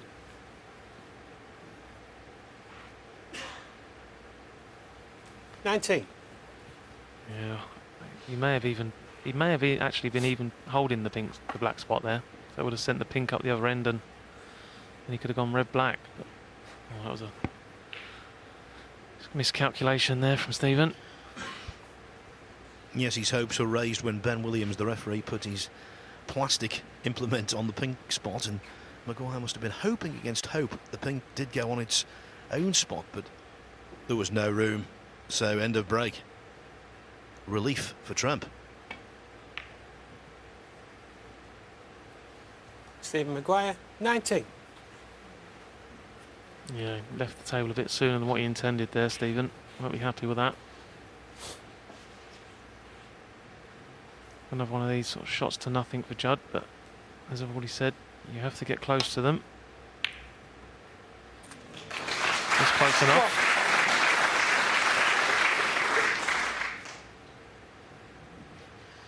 Yes, the correct terminology, shot to nothing, but in this case, now having dropped on the green, it could be a shot to plenty. Yeah, and it's these sort of things that hurt you as when you sit in your chair. You know, if someone knocks a good red in, that's fine. You accept it. But when they knock a good red in after a careless shot from yourself, it's harder to accept. Big visit now for Judd. This would really hurt Stephen. This one, I think, more than what's gone on before, more than the centuries. This one will be more painful.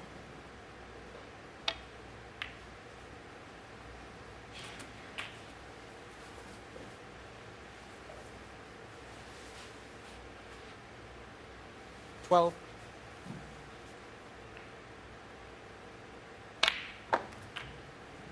$13.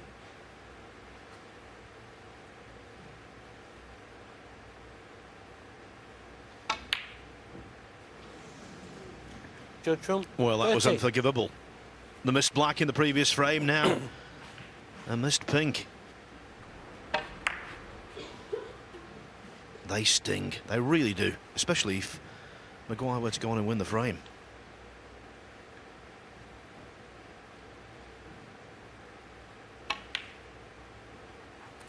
One. Yes, it's very easy to get over your bad shots and your misses when you're not punished. That's when they cost you. They sort of stick with you for a bit longer. But a lot of work to do for Stephen. 4 reds, all safe. A few good cannons and pots required. That's a good start.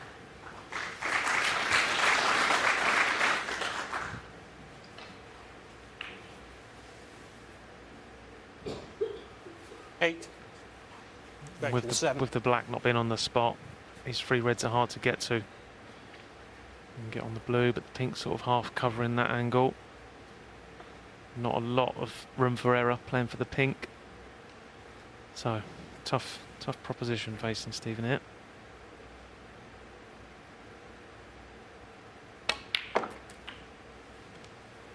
$8. Oh, that's almost very good. He didn't, like I say, didn't have a lot of room there. Only had about 3 or 4 inches to play with. Just come up fractions short.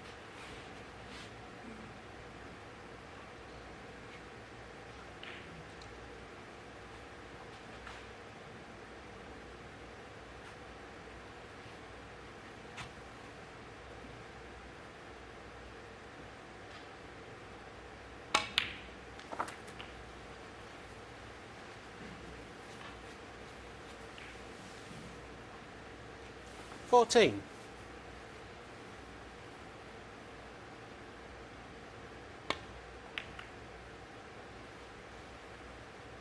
Stephen Maguire, 14. In the first 6 frames, the highest number of points scored by the loser was 9. This is the most evenly contested frame of the match so far. And the way it's gone, psychologically, without doubt, the most significant. And what a shot that was from Trump. What a contact. Yeah, played that very well, Judd. Stephen can hit this red, but he's got to make good contact on it. Anything thick will probably result in leaving a pot on for Judd, so yeah, I just called it a touch thick. I think he's left Judd a sighter at this one. And all of a sudden, 3 reds safe a minute ago, 2 shots ago, now they're all sitting ducks.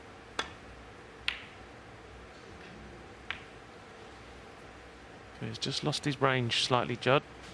They were going in, no problem at the start. Yes, at the start he was like a catamaran with a wet sail. Now he's in the doldrums. Another one of your sayings, Phil, I've never heard before. Funnily enough, neither have I. That was a first for me as well.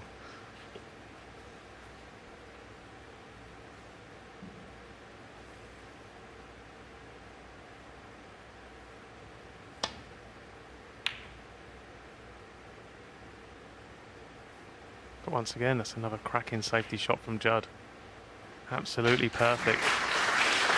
He seems to have changed this match. It was all about the potting in the beginning, and now the strongest part of his game by far is the safety. So he's creating the chances. It's just stop taking them for the time being. Yes, and while over the last couple of frames his execution could be faulted, his application most certainly could not. Very impressive the way he stuck with this. Mature.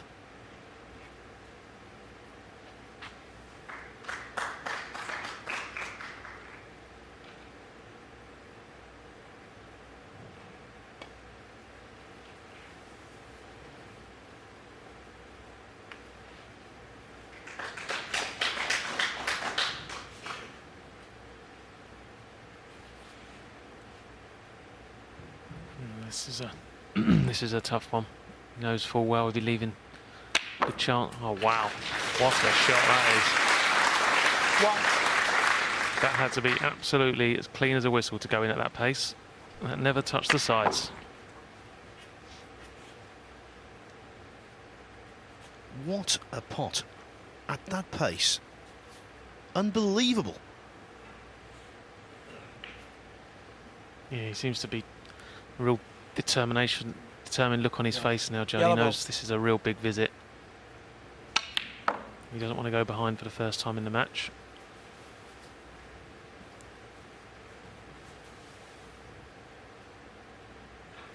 Three. But that yellow going on the black spot just made this a little bit more tricky. Once again, needs to just judge the cannon off the yellow perfectly.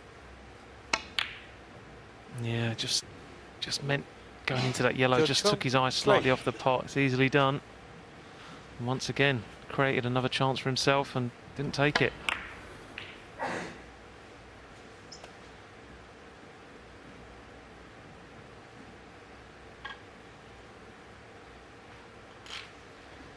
In this frame, momentum ebbing and flowing, but if Maguire could win it to take the lead for the first time, what an examination that would be for Trump. Yeah, the only potential saving grace for Judd there is that One. the yellow hasn't gone safe, but it's gone in an awkward position, especially where the green and the black are situated. Stephen can't just drop that yellow in because the green doesn't go into the yellow pocket, so still possible lifeline for Judd.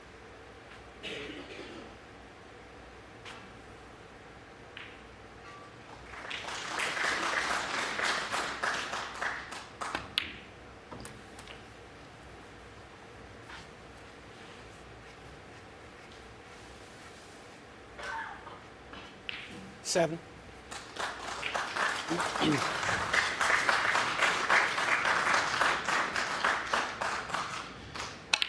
In the background there, you can see Anthony McGill going back to his chair, 8.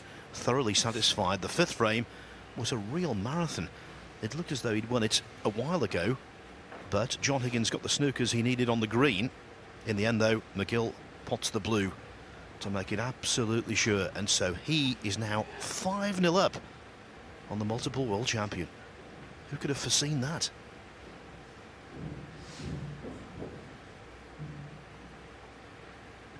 McGill 1 frame away from a quarter-final against Sean Murphy.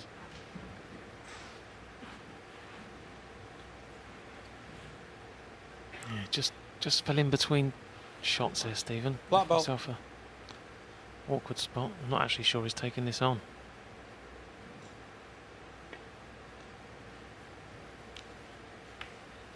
Stephen No, Maguire, it's 8. It's probably a clever shot. It's the actual state of the match. You don't want to do nothing rash and give your opponent an easy chance. So kept control of the table, freed the green. So you would imagine whoever pots the yellow would go on to win the frame, but we've already seen this frame. A few unexpected misses. Trusting a bit to luck there, Judd, with where the yellow is going to finish. It's not been lucky on this occasion, so one good pot from Stephen.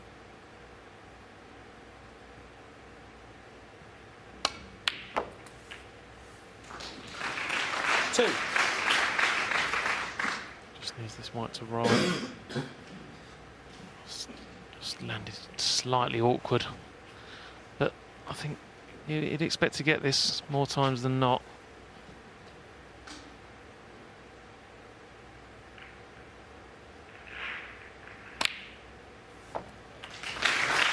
Great shot. This should be the winning shot in this frame. Yes, he's 5 in front, so brown and blue will leave trump requiring a snooker. And the green was right into the heart of the pocket. Lots of bays to cover, no problem.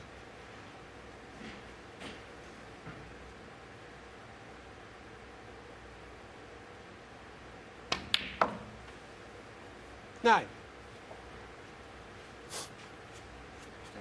Yeah.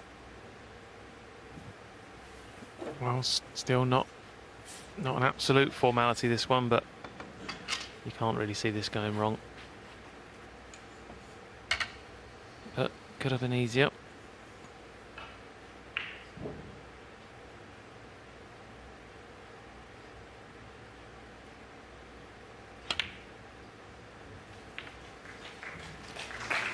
Thank you. 14.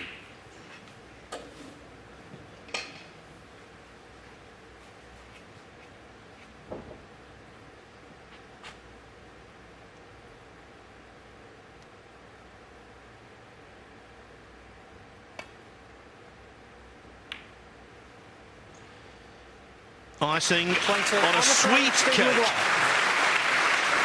How about this? Judd Trump was off to a flyer leading 3-1, but now Stephen Maguire's in front at 4-3. 2 more needed to progress. John Higgins trying to pull off one of the most extraordinary comebacks of his career, currently trailing Anthony McGill by 5 frames to 0. McGill, of course, an opponent who he's beaten, Higgins, in 4 matches out of 4 before this season. Quite a turnaround there. And there's been quite a turnaround here on table 1 because Judd Trump Stephen Maguire to break. looked $1 million in establishing a 3-1 lead with breaks of 128, 78 and 117. But since the interval, Maguire's won all 3 frames played.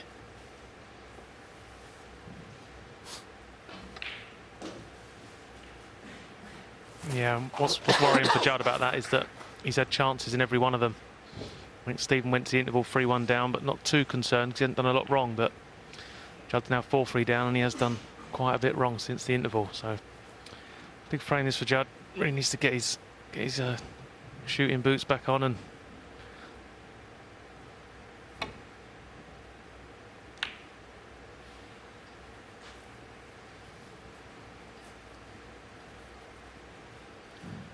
And the last 2 frames have taken exactly the same amount of time Actually, 10 minutes more the last 2 frames have taken than the first 4.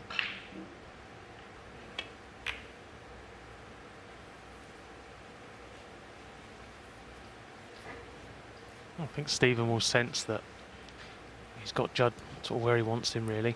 So I don't think we'll see him take on too many real risky ones now, Stephen. I think he'll just bide his time, try and wait for Judd to make them errors.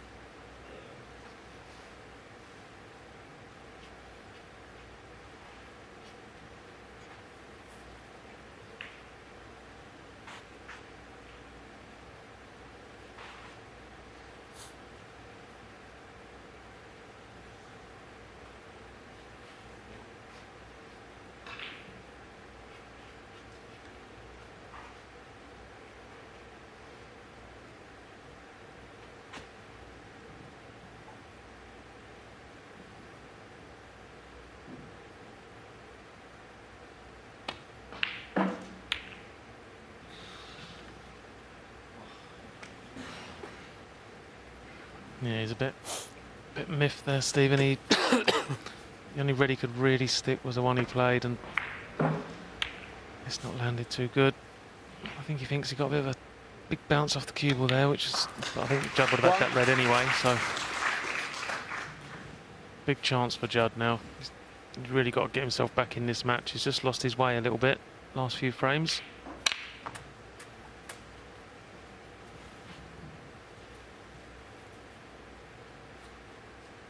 Eight.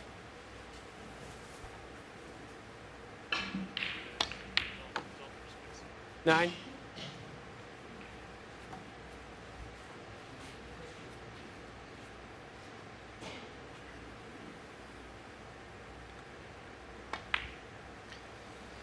When he's in amongst the balls and scoring, Trump, he's a flying machine. Last week, in the Romanian Masters, he beat Luca Brissell 4-0 in 37 minutes. Average 50. shot time, 12 seconds, and it was 12 seconds a shot up to the interval today. That really is speedy. Yeah, that is frighteningly fast, isn't it? But I think there's a case sometimes when the match isn't really going your way, just to give yourself that extra 1 or 2 seconds, just to, 21. especially the shots, the big shots, you know, not to rush them and give them an extra bit of care.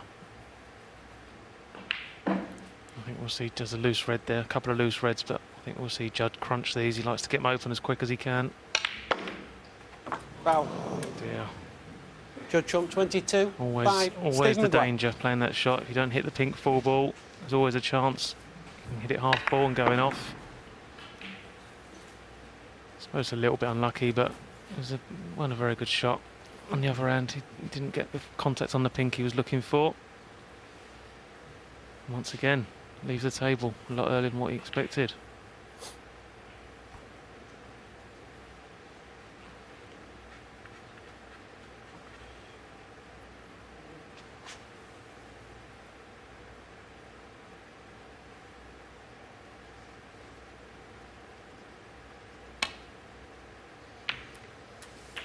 One.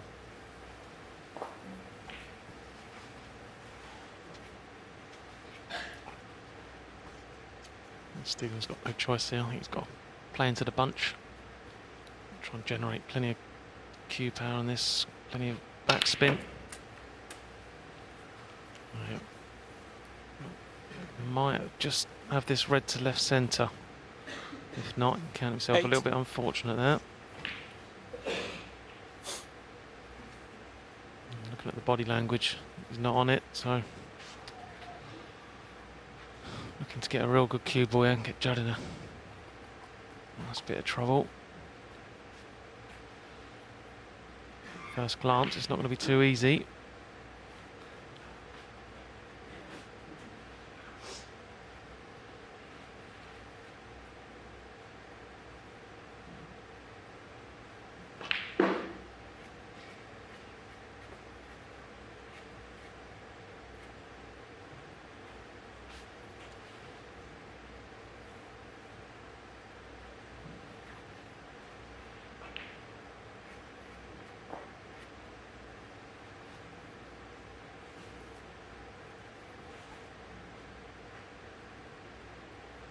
Yeah, got to be careful here, Stephen.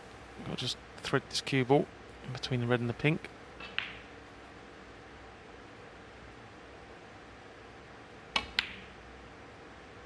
Or could take it on and knock it in the yellow pocket. Fantastic shot.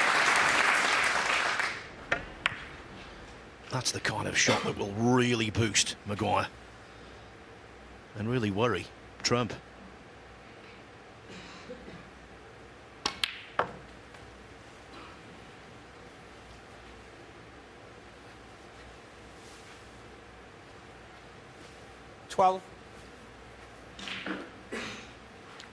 Just overrun that one slightly. I don't think he was playing for the plant, but always knew it was there as a saviour.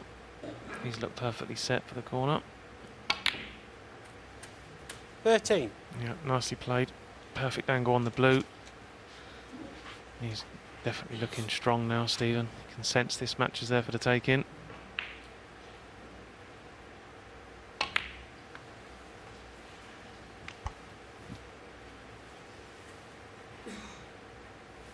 $18.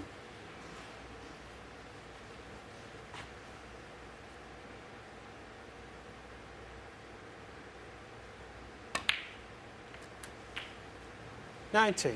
But again, another careless positional shot. Had to be a little bit careful playing the cannon, but he'll be absolutely disgusted.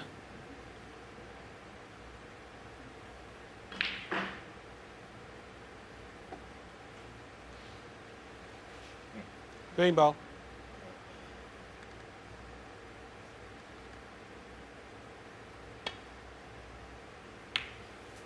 Steve Maguire, 19.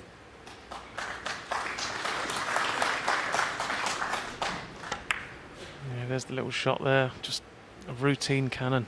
Just be disgusted with that, but did the right thing. Kept his composure. Had a good safety.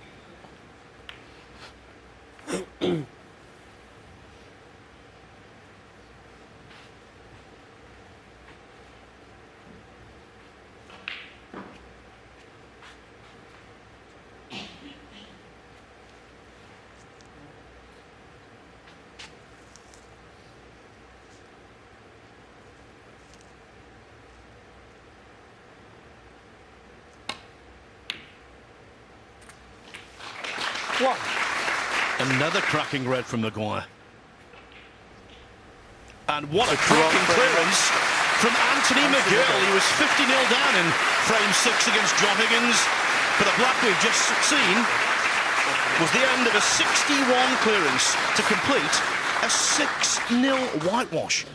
John Higgins very rarely blanked, but he was there. His second whitewash of the season. He also lost here on RTV 6-0 to Ronnie O'Sullivan in the Champion of Champions. But that result, wow, who could have predicted that?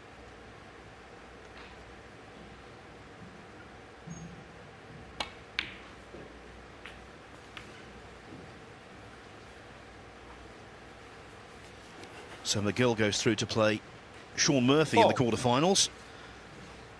Just one more place in the last 8 to be filled. It's the winner of this. We'll take on Neil Robertson.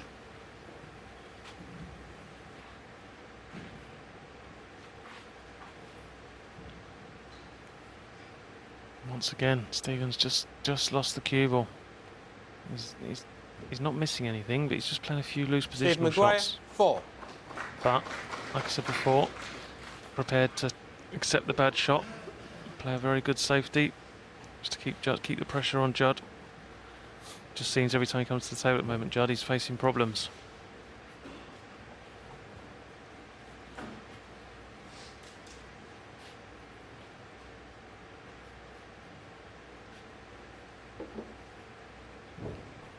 He'd like to somehow find a way of laying on this red on the back cushion.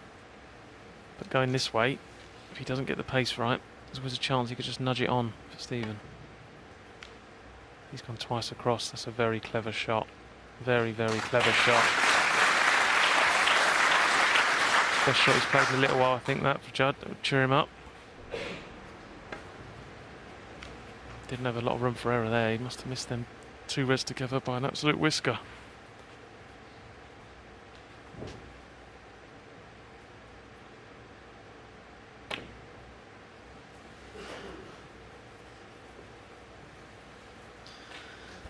Trump's accuracy has no doubt dipped since the interval, but his attitude, A1, sticking with this really well.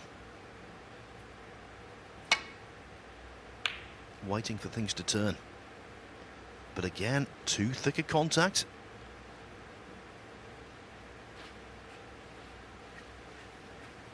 Yep, and like we've seen for most part of today, when the players have had their hand on the table, seem to be knocking these long reds in.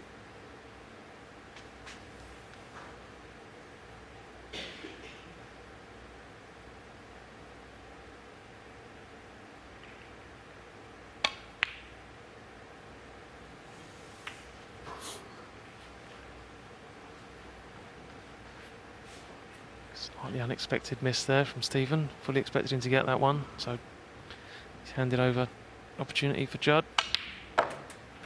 Good first pot. One. Nicely on the blue.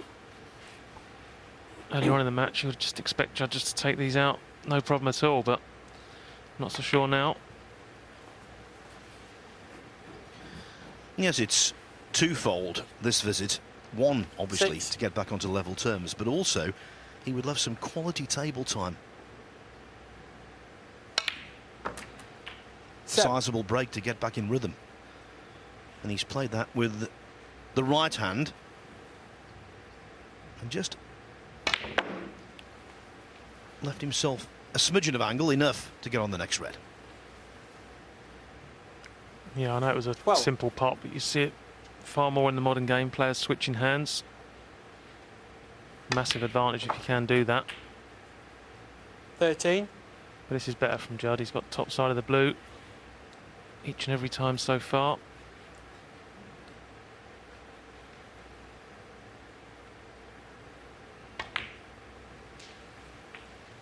Just missed the cannon on the board. He gets a nice cannon on the black. Yep, not what he played. Played to just come past the black. 18. But I think he's all right. Still get this red to centre. Could have easily gone wrong, that.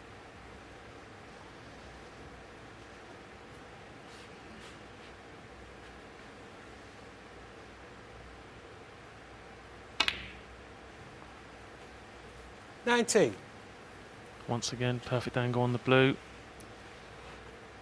No real difficulty this time, just stunned down for this red. Play that one first, personal choice.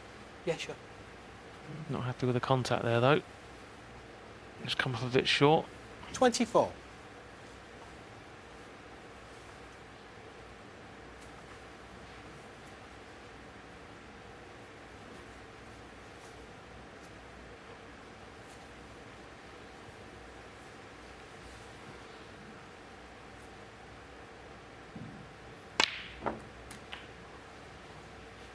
$25. And again, this is the problem. You don't finish nice on the object ball. Just makes that positional shot a little bit tougher. And eventually it comes to an end. Joe Trump, 25. Another disappointing finish for that visit for Judd. It was, at least he had the presence of mind to put the black safe. 19 ahead. Stephen, you can just catch the edge of this red. Come round off 1, 2, 3, maybe 4 cushions. Foul. Joe Trump, Thick. 4. Well, on any normal day, you would expect Judd to knock this in 20 times out of 20. But the way the last few frames have gone, definitely missable.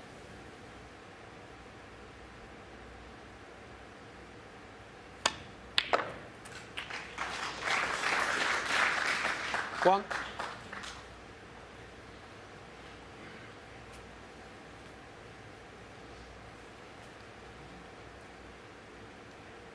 So 24 ahead. Looking for one high value colour or yellow, followed by another yellow. Tie up at 4 each.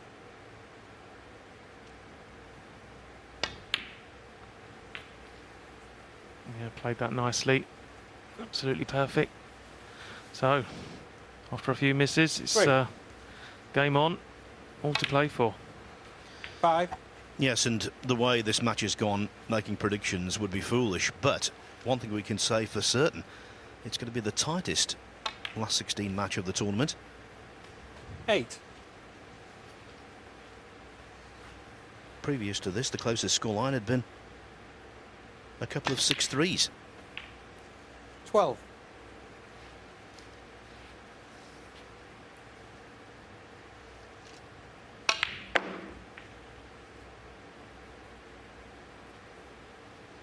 $17.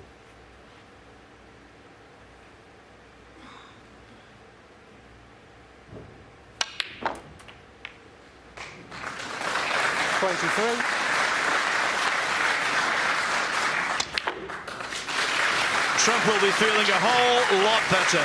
It started out as the best of 11 frames. It's been boiled down to the best of 3. 4-4. Everything to play for. Trump and Stephen Maguire tied at 4 frames each in a race to 6. Thank Trump you. to break off in the 9th. Judge Trump to break. Thank you. Settle down.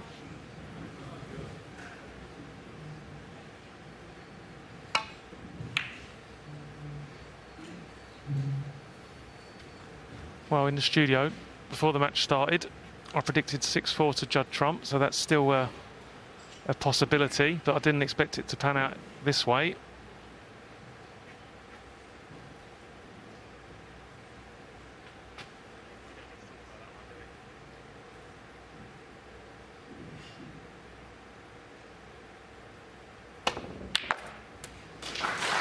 Fantastic long pot from Stephen. Now this will give us an insight into how he's feeling. If he's feeling positive, he'll take this yellow on into the centre. Looks like he's shaping up for it.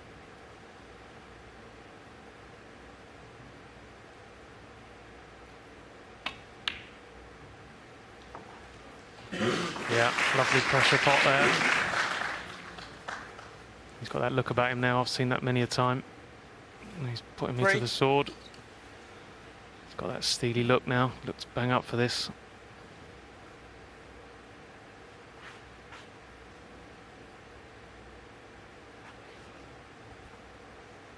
Black looks like it's available into this right-hand corner. Plenty of room just to get on it.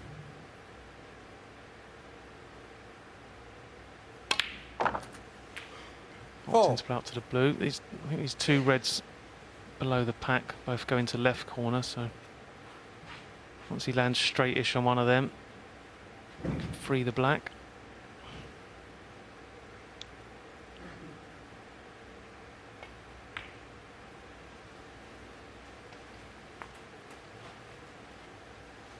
Oh, he's come up short. I'm not even sure he's on this red now.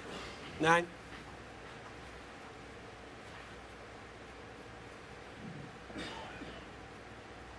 Had quite a bit of room for play there, Stephen. Won't be happy with that one. Might be tempted, but red to centre if he feels he can play it with an element of safety.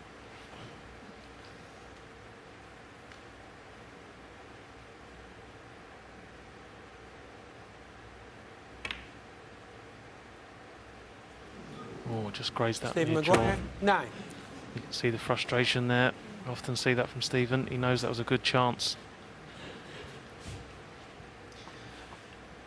Knuckles into cushion rail equals pain. Equals sore knuckles. Now, in fairness to Trump there, I think he had a really bad contact. Looked like a kick to me. Maybe that contributed to the double kiss. But Maguire back with another chance. Yeah, that was unlucky for Judd. You could see the red ball just left the table when he hit it, and it straightened up, which meant he hit it on the way back. Very unfortunate. But Stephen would be delighted to be back at the table so quick after that mistake.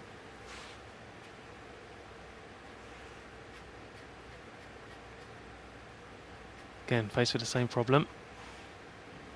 We know the 2 reds above the black go into the left corner. It's not going to be easy to get there from the green.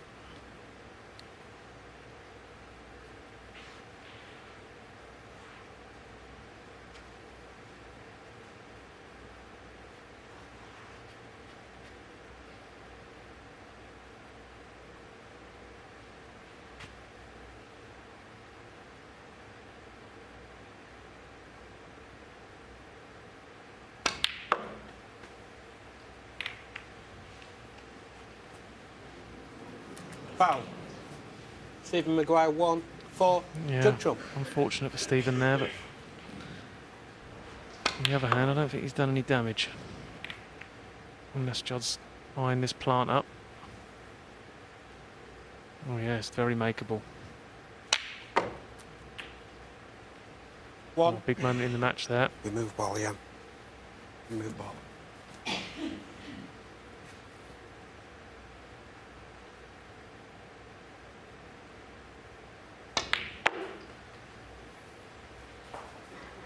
Nice shot from Judd. Made that look easy. Stun run through. Playing on that 6. red that Stephen made a few attempts at getting on. Pot this, opens up the black slot. 7. Yeah. Again, think got slightly heavy contact. No harm done really. Gives me the opportunity now to pot this black, screw into them 2 reds directly above the black. Leave him choice of reds.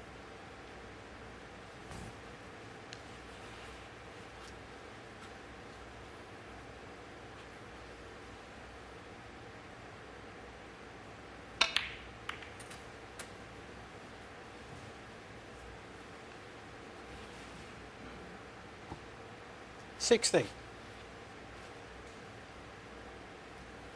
Just got to be a little bit careful here. I'm not sure if he can just drop this in and hold, leave himself high on the black, or if he's got to play it with a bit more pace.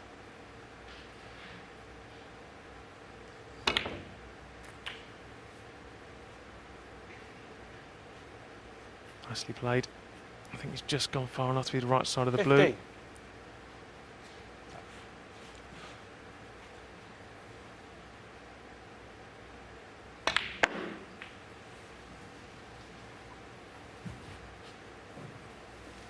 If he's straight on this red, he'll 20. roll down for the black. If not, hopefully the pink goes. Yeah, pink goes. 21. This is a nice chance now. It's all sort of come together, this break. Yes, and all from Maguire's misfortune.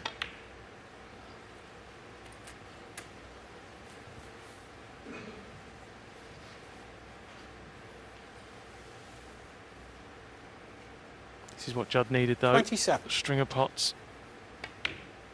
Oh, again. 28. Slightly heavy contact.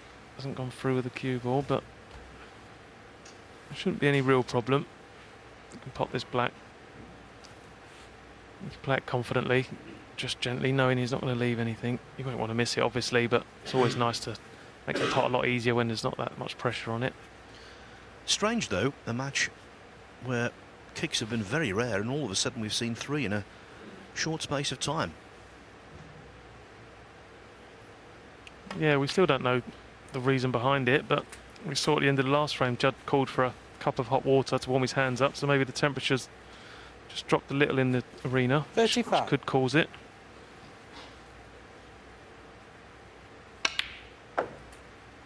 $36. Made sure he got top side of blue there, give that a little bit more.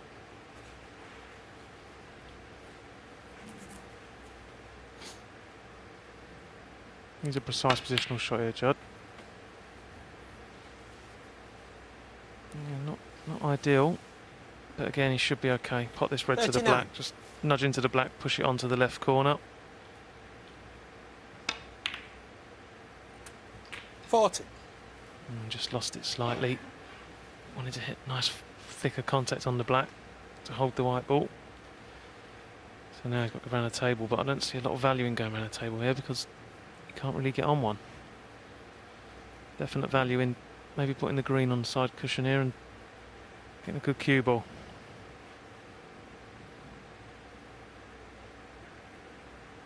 He's eyeing something spectacular up.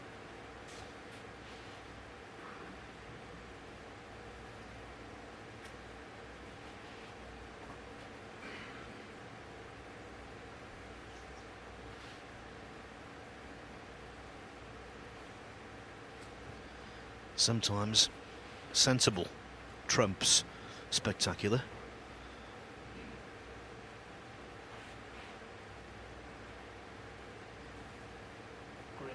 Green ball.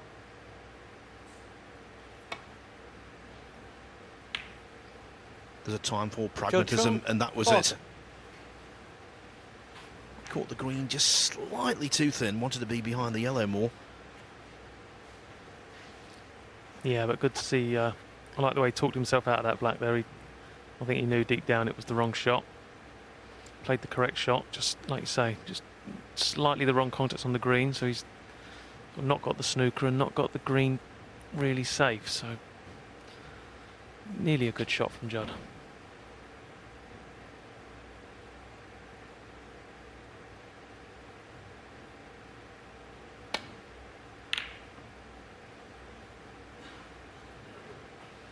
This one looks pacey.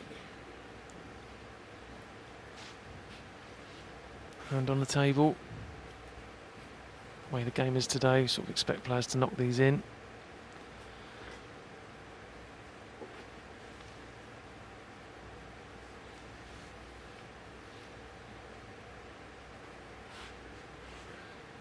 Also get an idea now of how confident Judd's feeling. If he's feeling confident, he'll pot this and hit it soft enough to land on a colour. If not, he might play to get the other side of the baulk line.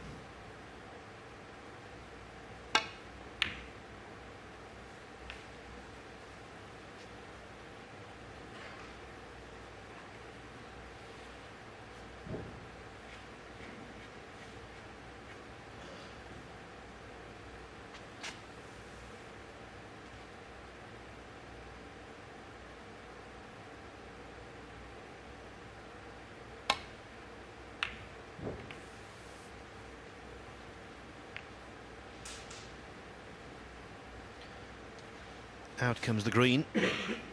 Up goes the stock of Maguire.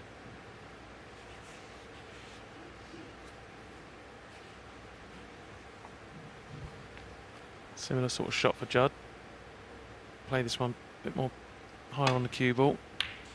Oh, he played it again, just below centre. Makes the pot that bit tougher. Surprised he didn't play it just plain ball and get the white in behind the green. But that's obviously how he prefers to play them.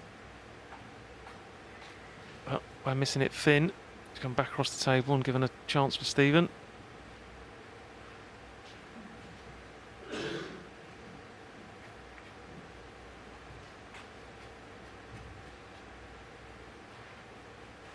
Depending on whether these two reds behind the black spot pot, he might be looking just to sort of swing into them when he pots this red and just free them up a little bit. Yeah, they don't go, so definite value in cannon into these two reds here.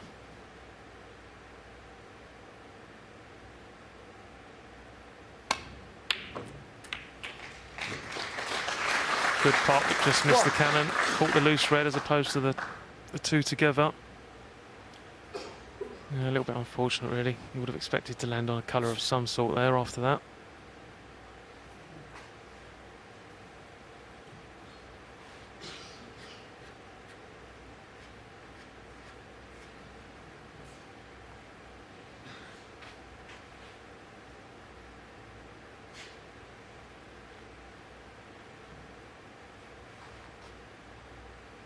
Stevie just had a look there to see if he can snooker Judd. Obviously he can, no problem, but he knows that it's a very easy snooker for Judd to escape from, so can see the benefits in taking on this tough yellow.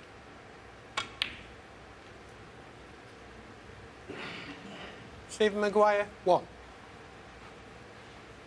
Wasn't easy, nor is what he's left Judd. It's a tough pot.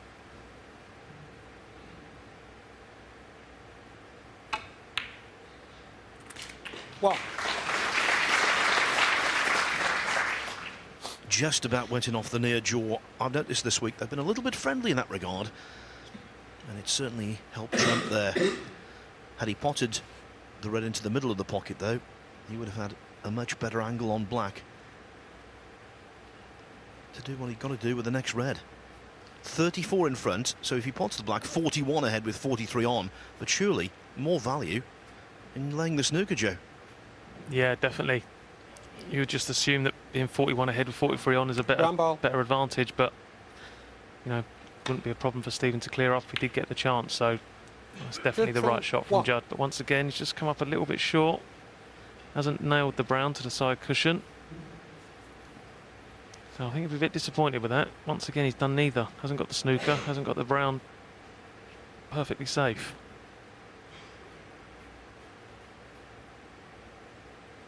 Just got to be careful here, Stephen, because he's obviously pushing that red over to the bottom right pocket. Just needs to get a good cue ball.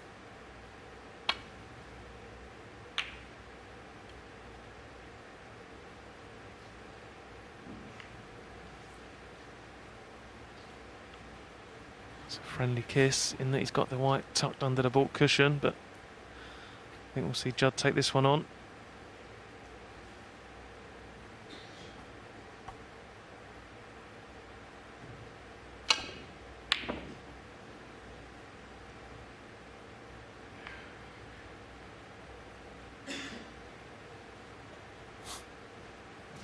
He's stuck the red, but he did promote the brown just a little bit further down that side cushion, so a little bit of insurance for Judd.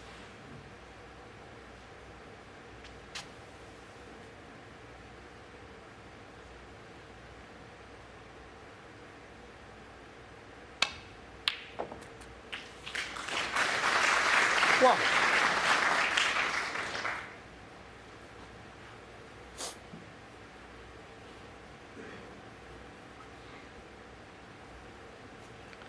Just landed about as awkward as it possibly could have done for Stephen there. Blue's not nice to yellow pocket, not nice to middle, but you feel he needs to pot a colour here.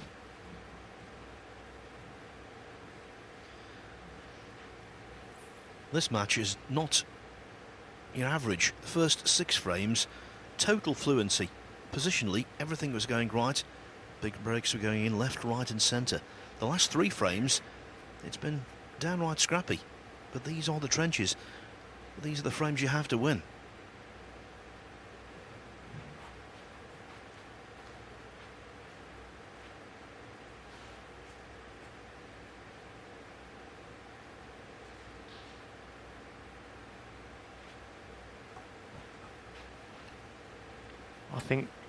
Personally, I think I'd like to take this blue into the yellow pocket. Blue ball. Looks the obvious angle to get down onto the red.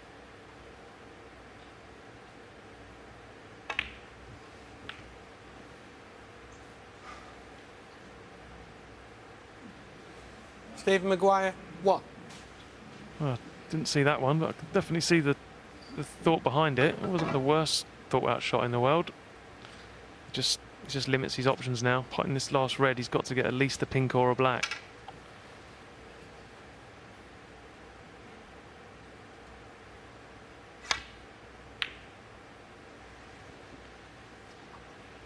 Thank you. Well, the brown was just a fraction of an inch away there from dropping in. Had he done so, Maguire would have been 37 behind with 35 on. He would have needed a snooker. So living dangerously. Yeah, could be in for a long safety battle now, though, Phil. When there's a ball guard in the pocket, it's always an easy safety shot available to each player.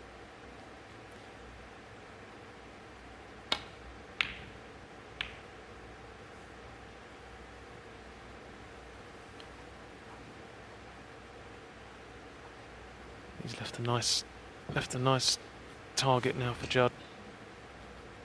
Shouldn't have much problem getting this cue ball in behind yellow and green.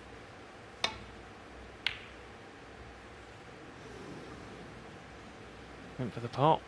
Definitely worth the risk. That was. He had second best as well.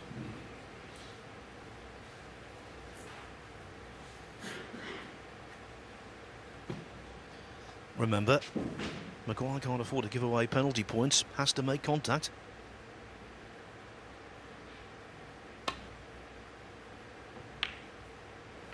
Oh, well done, well done. Yeah, no luck in that at all, Phil. Exactly what he played. Perfectly executed.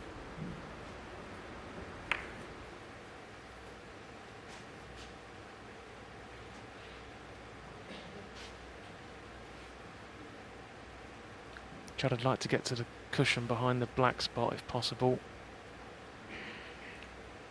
Obviously doesn't feel he can get there with enough side to get in behind the red. So if he's playing this off 2 cushions, it's very difficult to judge.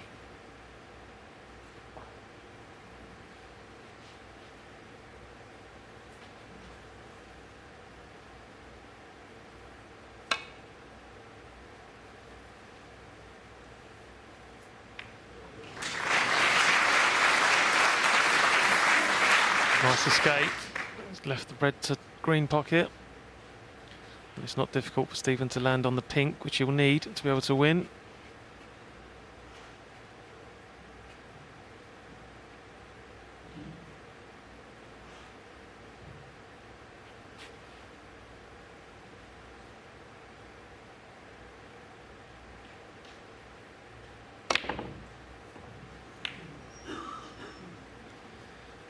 Digging down on the cue ball, never easy.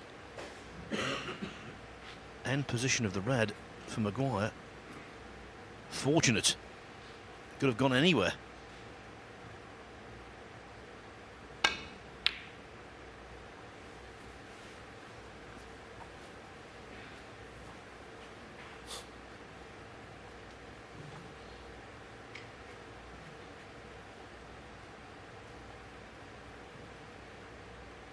Yeah, there's an obvious easy safety shot available to Stephen here. Can't do any damage, but he'll be looking to play something better than that. He's trying to get Judd in a little bit of trouble.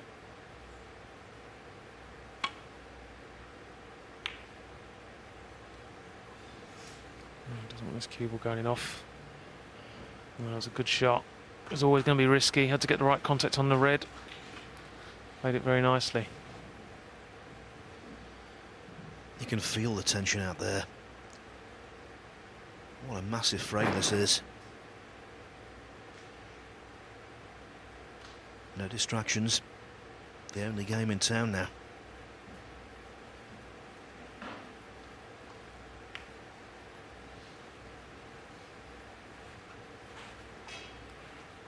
Yeah, just a containing one from Judd there. Judd's not the one that needs to take the risks. He's got the 33-point lead.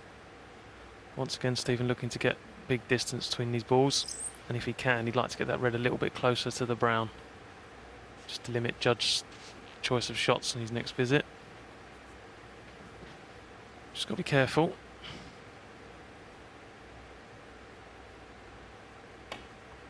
Foul. And that was anything but careful. That's a Good disaster. jump fall.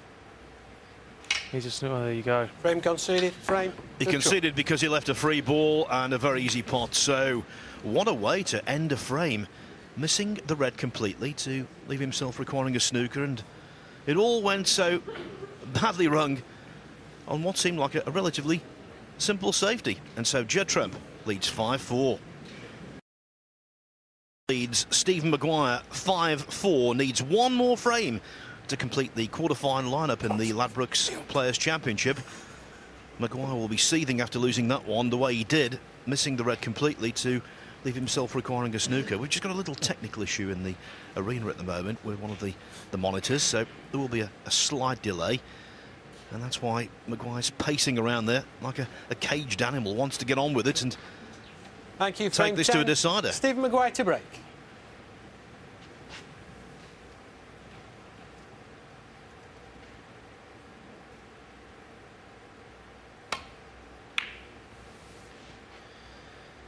It really has been a tale of two halves, this. Pre-interval, a jamboree of break building. Afterwards, a lot more safety, a lot more disjointed snooker.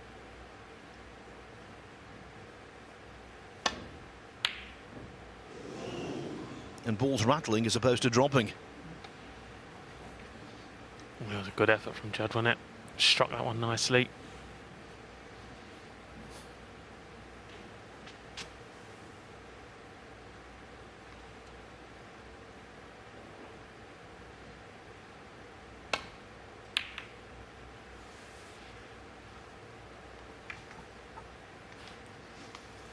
That's a good shot from Stephen. He had to get over that side of the table, but I still think Judd might be tempted into taking this one on.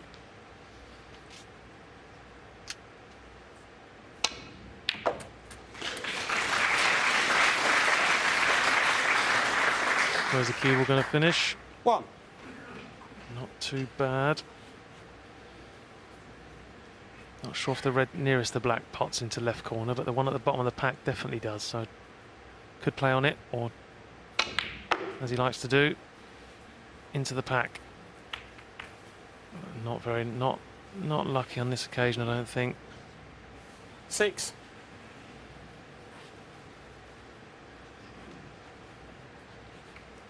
Judd Trump, 6. Fractions for the interval. Probably would have landed nicely on that red. All about fractions this game.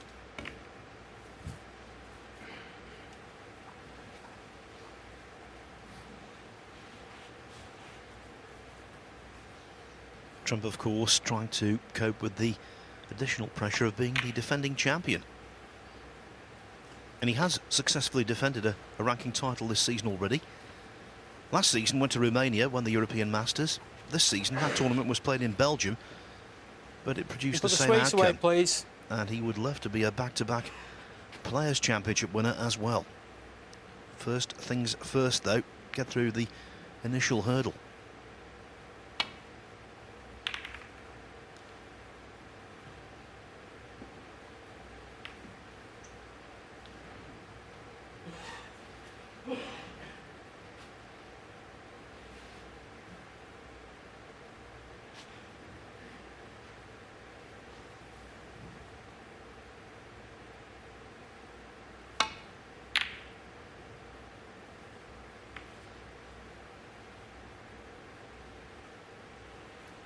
Yeah, I know he's missed a few after the interval today, Judd, but you have to admire his temperament today. He's really dug in. He's played a few loose shots, especially for a player of his quality, but he hasn't sort of worried about it. He's just got on with the next shot. Very good composure today.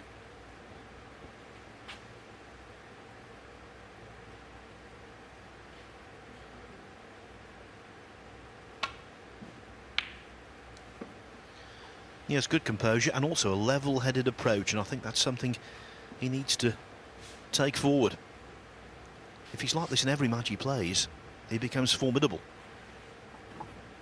Yeah, absolutely. You can't always go into every match and just win every frame of a century break. These things happen. This game's tough. You get a lot of scrappy games. So it's all about handling it and holding yourself together, having the patience to deal with whatever comes your way.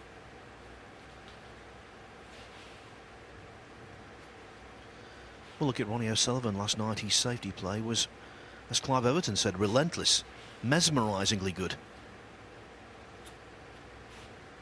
Yeah, I think it all comes from whether you enjoy that side of the game or not. Some players just can't stand it. They just want to get in the balls and get at them. But if you embrace it and enjoy the safety, you get a lot of pleasure out of it.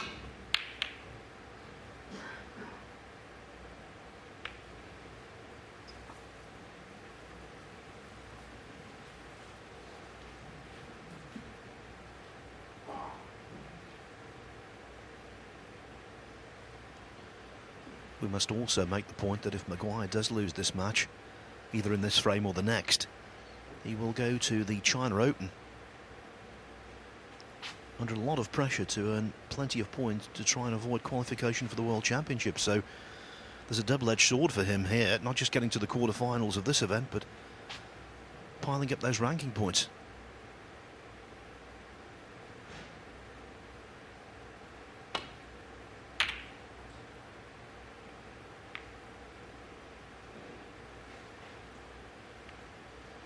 And players in that equation for World Championship qualification, in and around Maguire, people like Ryan Day, Mark Allen, and plenty of others will be watching this with interest. Maybe lending silent support to Mr. Trump. I noticed on the list actually that Mr. Perry is 21st on that list, so maybe your impartiality could be in question here. Yeah, well, I'm not rooting for anyone here. But no, I think some of the actual players that are real safe in the top 16 will be sort of slightly hoping that the likes of Stephen Maguire and Mark Allen and Ryan Day qualify by right, because they won't want to be drawing them first round at the Crucible. But unfortunately, can't all be there.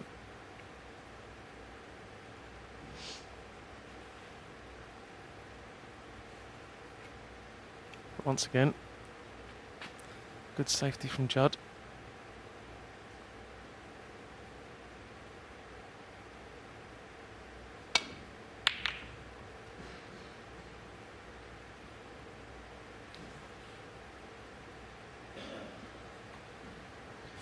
Ditto Maguire. Yeah, I wasn't 100% sure where all them reds were going, but the cue ball went exactly the right path in which he intended. This red just to the right, near this right corner pocket, just causing a slight problem. Anything caught thick and these safeties collide into that red.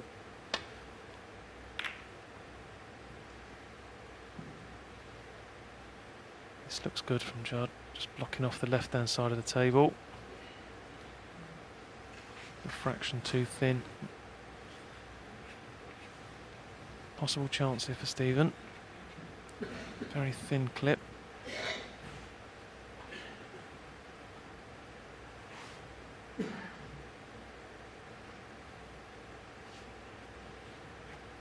Possible shot to nothing. Got a little bit of a guide from the red above it.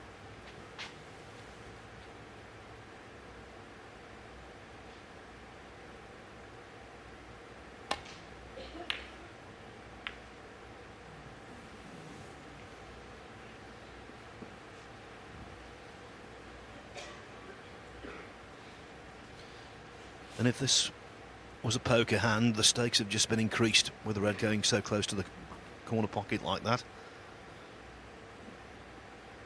Intense snooker this. It was bish bash bosh before the interval. A total contrast since. Yeah, you can see down that last camera angle we had, you've got blue, pink and green there, providing some sort of defence for this red over the pocket, but Judd's not got the line right this time. But I think he might have had a bit of luck here. Stephen can pot this red, he's going to have to just bend it slightly round that first red, but what that means is that white is then going to be heading towards the pack of reds, so not good this for Stephen.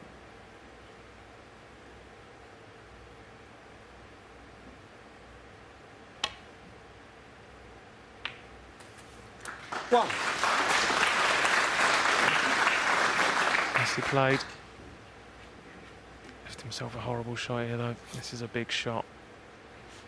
Absolutely right. The definition of a pressure ball, this. Big reward if he gets it, potentially.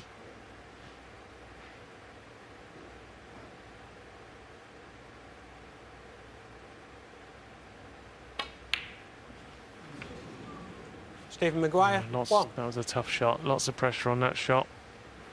But could have been worse. The double kiss on the black has not only just nudged it towards the cushion, but it's left this red missable for Judd.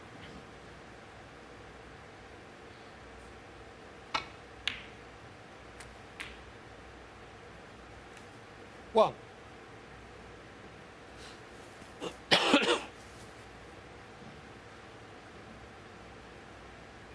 Yeah, just run a bit too far again. The balls are just not playing games now. They're just making it tough for the players.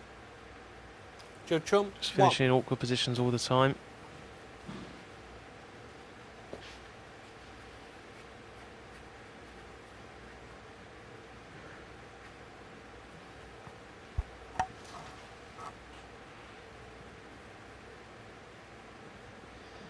And I think the way the last few frames have gone tells us just how important this match is for both of them. It means a great deal.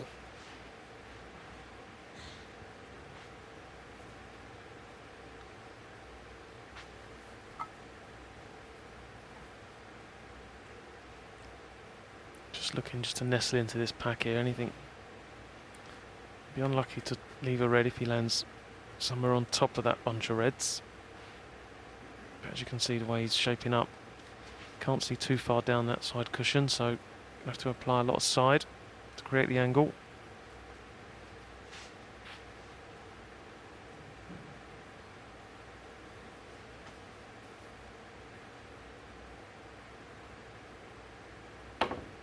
Foul and a miss. Judge Trump 4. Judgment. He left a possible pot here for Judd. This red next to the blue into the yellow pocket, but doesn't seem to be even looking at it. Back. Surprising. Definite opportunity there. Pot that red and leave the white on green, pink or brown. Yes, minimal movement of the pink there with the green, so Ben Williams, the referee, having to return just a couple of balls to their original positions, the cue ball and the green.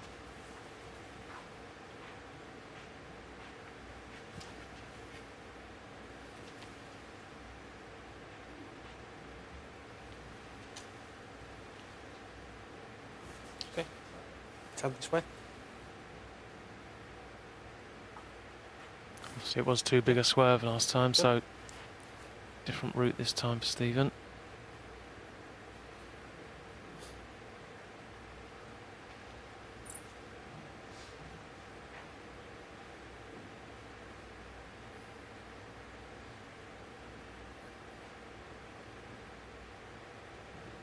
We'd just like to just get into the right hand side of this big bunch of reds. I think just fall into that. No shot available for Judd, but it's just how to get there.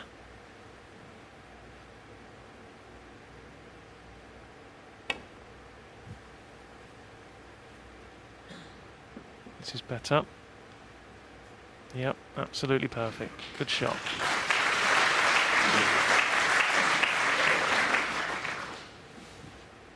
Touching ball.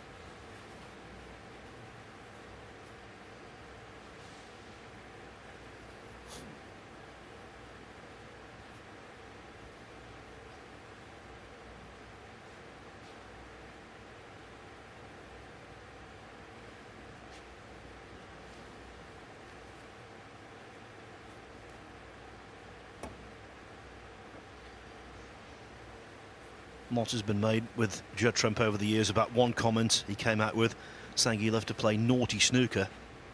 Well, this afternoon he's played real snooker, hard man snooker, and for that he should be applauded regardless of the result.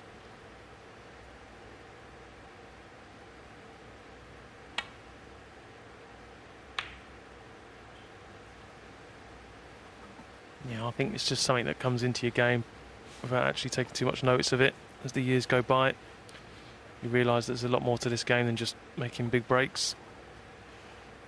And like I said earlier on, I think Judd's in that department he's definitely improved this season. I've seen a notable difference in him. Turns the odd one or two down now in favour of a good safety shot. So he's becoming the all-round complete player.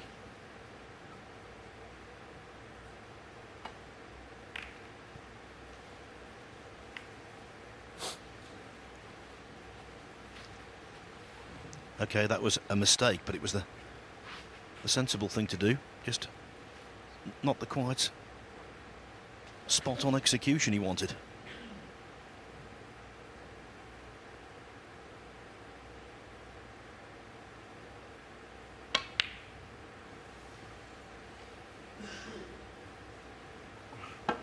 No, he's missed that one, missed it on the thin side, so he's come back up the table.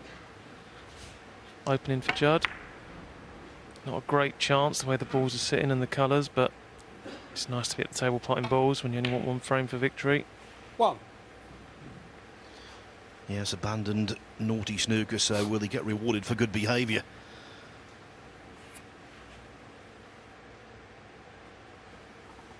Yeah, he really would like very quickly to get in nice and tight behind the black ball here and get it back on its spot. It's a few shots away from doing that yet. 4. But once that black's back on the spot, all of a sudden this table looks a lot more inviting. 5.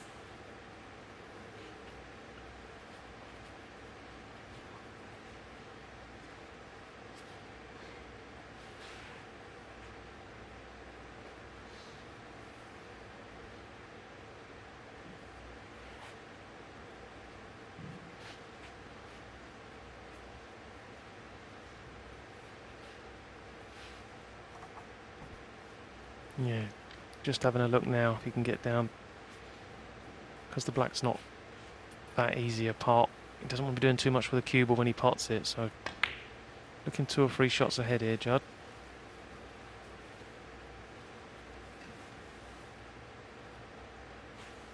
Ten.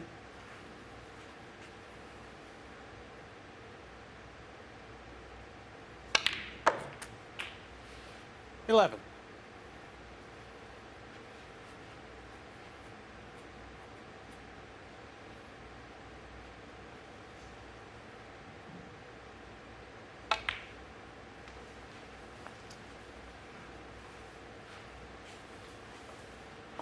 No, I don't think 16.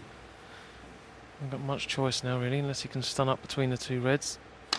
And that tells us that he's got no intention of getting the black back on the spot now. He's going to try and win this frame of match with the blue. But we know how difficult that is. Keep getting the right side of the blue is not easy.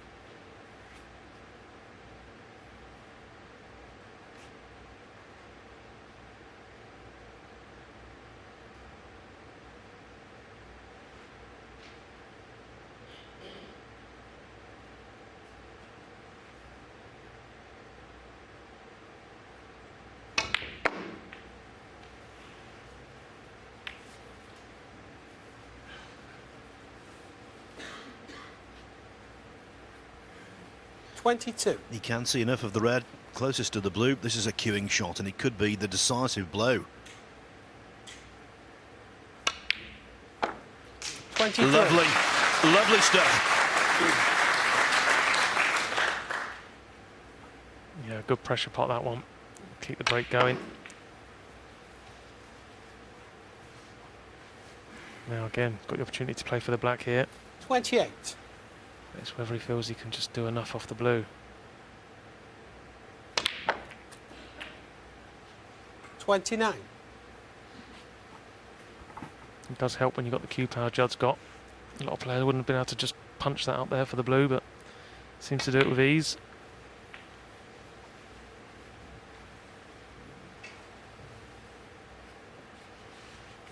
$34.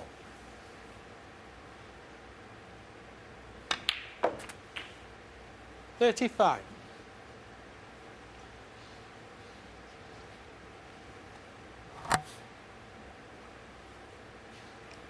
So probably looking for one more precise positional shot, or cannon, as the case may be.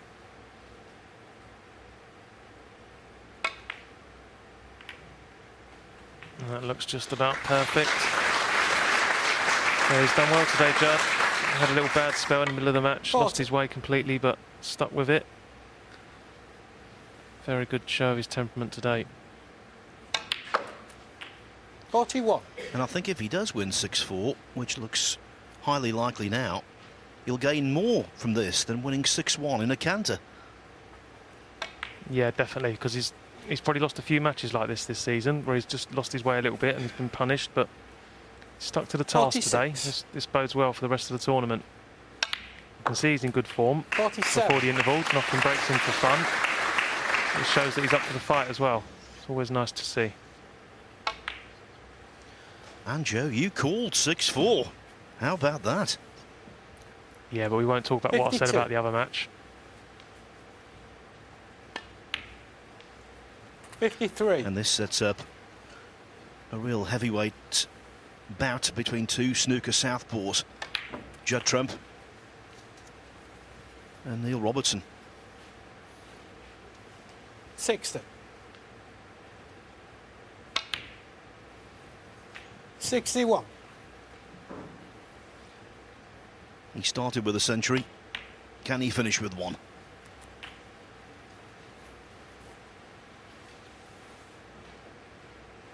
68. 69.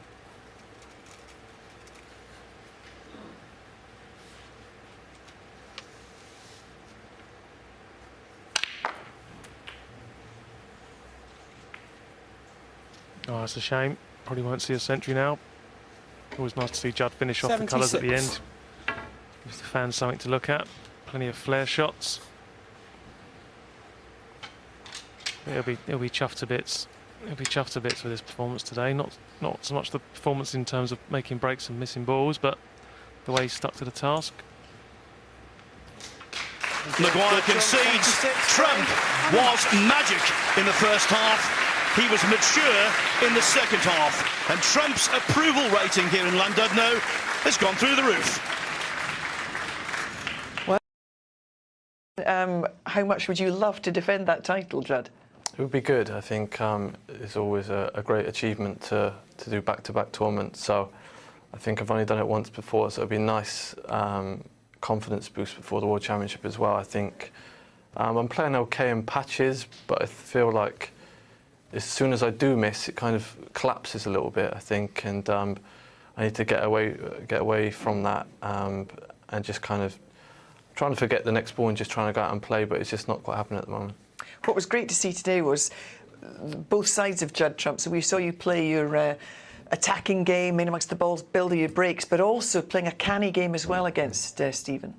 Yeah, I'm trying to. I think I feel confident against him. I think the last couple of times I've beaten him, and I think he said after the last time I beat him, I was very lucky. I always get lucky against him. So I feel like just going to the pack, and I always seem to finish on one against him, and it kind of gets on his nerves. So I think I play a little bit of a different game against him. I kind of try and smash the pack open, and I think the way my style just kind of gets to him sometimes, I think. I think you make your own luck in this one, Judd. Let's take a look at how you actually won this match. It was a game of two halves. Let's see the closing few frames where we'd seen you off to an absolute flyer earlier on. I thought this was actually a big moment in the match because you could have gone 5-3 down. I thought that was a great escape, actually, you know. I was in a bit of trouble, though. If I hit that wrong, I could have probably left them all and been 5-3 down at that point. And you went on to win the frame. And at this point, you were both not feeling good, I think, out there. When 2 or 3 frames in a row, you were both making mistakes, but it was important you finish off the match like this, didn't you? I mean, you finished it strongly in the end. I think that was a big frame to go 5-3 or 4-4. I think if he obviously went 5-3, it was all over, really. And even this shot, I just tried to smash into the pack, which I probably wouldn't play all the time. It's just against Stephen, I just get a bit of extra confidence. He's a great player, and I always know that I've got to play well, and I think that helps me rather than play some of the other players. I think the other thing as well, Jill, is that best 11's completely different, isn't it? You can't play well for the whole match. You might do that a couple of times in your life, but you're going to have ebb and flow. Yeah, it's such a long game. I think I can sort of reel frames off 3 or 4, but when it gets to 5 or 6 frames in a row, it starts. Yeah, you do miss once or twice, and you've got to get over that. And the game reminds you, doesn't it? It's not that easy sometimes. No. I mean, you've got this run up now. You've got this tournament, and of course you're not in China. You didn't qualify. I know that might turn out to be a blessing in disguise. This tournament's a big one, and the World Championships gives you a bit of time in between to get yourself ready for Sheffield. Is that how you see it?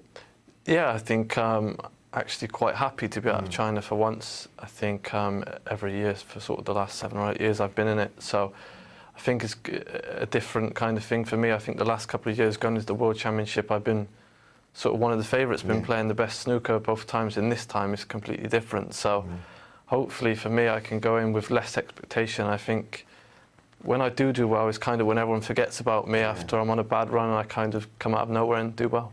I think, though, if you play like you did in the first couple of frames here, you'll not be floating under the radar in Sheffield. This was, sublime to watch, wasn't it, Neil? I was in the commentary box these 4 frames. I don't think I've seen 4 better frames than these. And even on the flip side, Steve Maguire, he made a 129 break, and I think he missed 1 ball. But you looked devastating early, really sharp, I thought. Yeah, I felt good in Romania last week, and I feel good here. I'm just trying to speed up my play, and I think sometimes I'm a bit too cautious, and I think my best is when I literally get down and hit the ball. I don't even feather the ball, really. In practice, I've been starting to do that, and everything's going in. And when I don't think at all, then I seem to play my best. You sort of hinted off here that the conditions changed a touch after the interval. I felt it was very heavy. I think it started off okay, but it felt like the aircon or something was on there in the middle of the winter or something. I get cold really easy compared to some of the other players. And well, like physically, or you feel the table's cold? No, physically cold, and my hands get really cold, and I kind of lose my touch. I can't get through the ball as well as when I'm a little bit hotter. We saw you with the cup of hot water trying to keep your hands warm. Yeah, I always get really cold hands, and I just can't get through the ball. And obviously, when you're kept away for a little bit, and I come back to the table, with my cue action, I kind of decelerate a lot of times, and it's good on a really reactive table. It doesn't matter, but when you're playing on heavy tables, the ball kind of decelerates by the time it gets there. So I think that's a big downfall I've got. When you're playing like you were in those first few frames, 11-second average shot, 99% pot success. It's like watching Ronnie when he's on form. What does that feel like? I can't imagine what it must be. It's like you're floating around the table. Well, the only difference is Ronnie keeps up for 6 frames, I keep up for 2. I think in practice I can keep that up all day, but I think Yeah, I need the table to help me a little bit.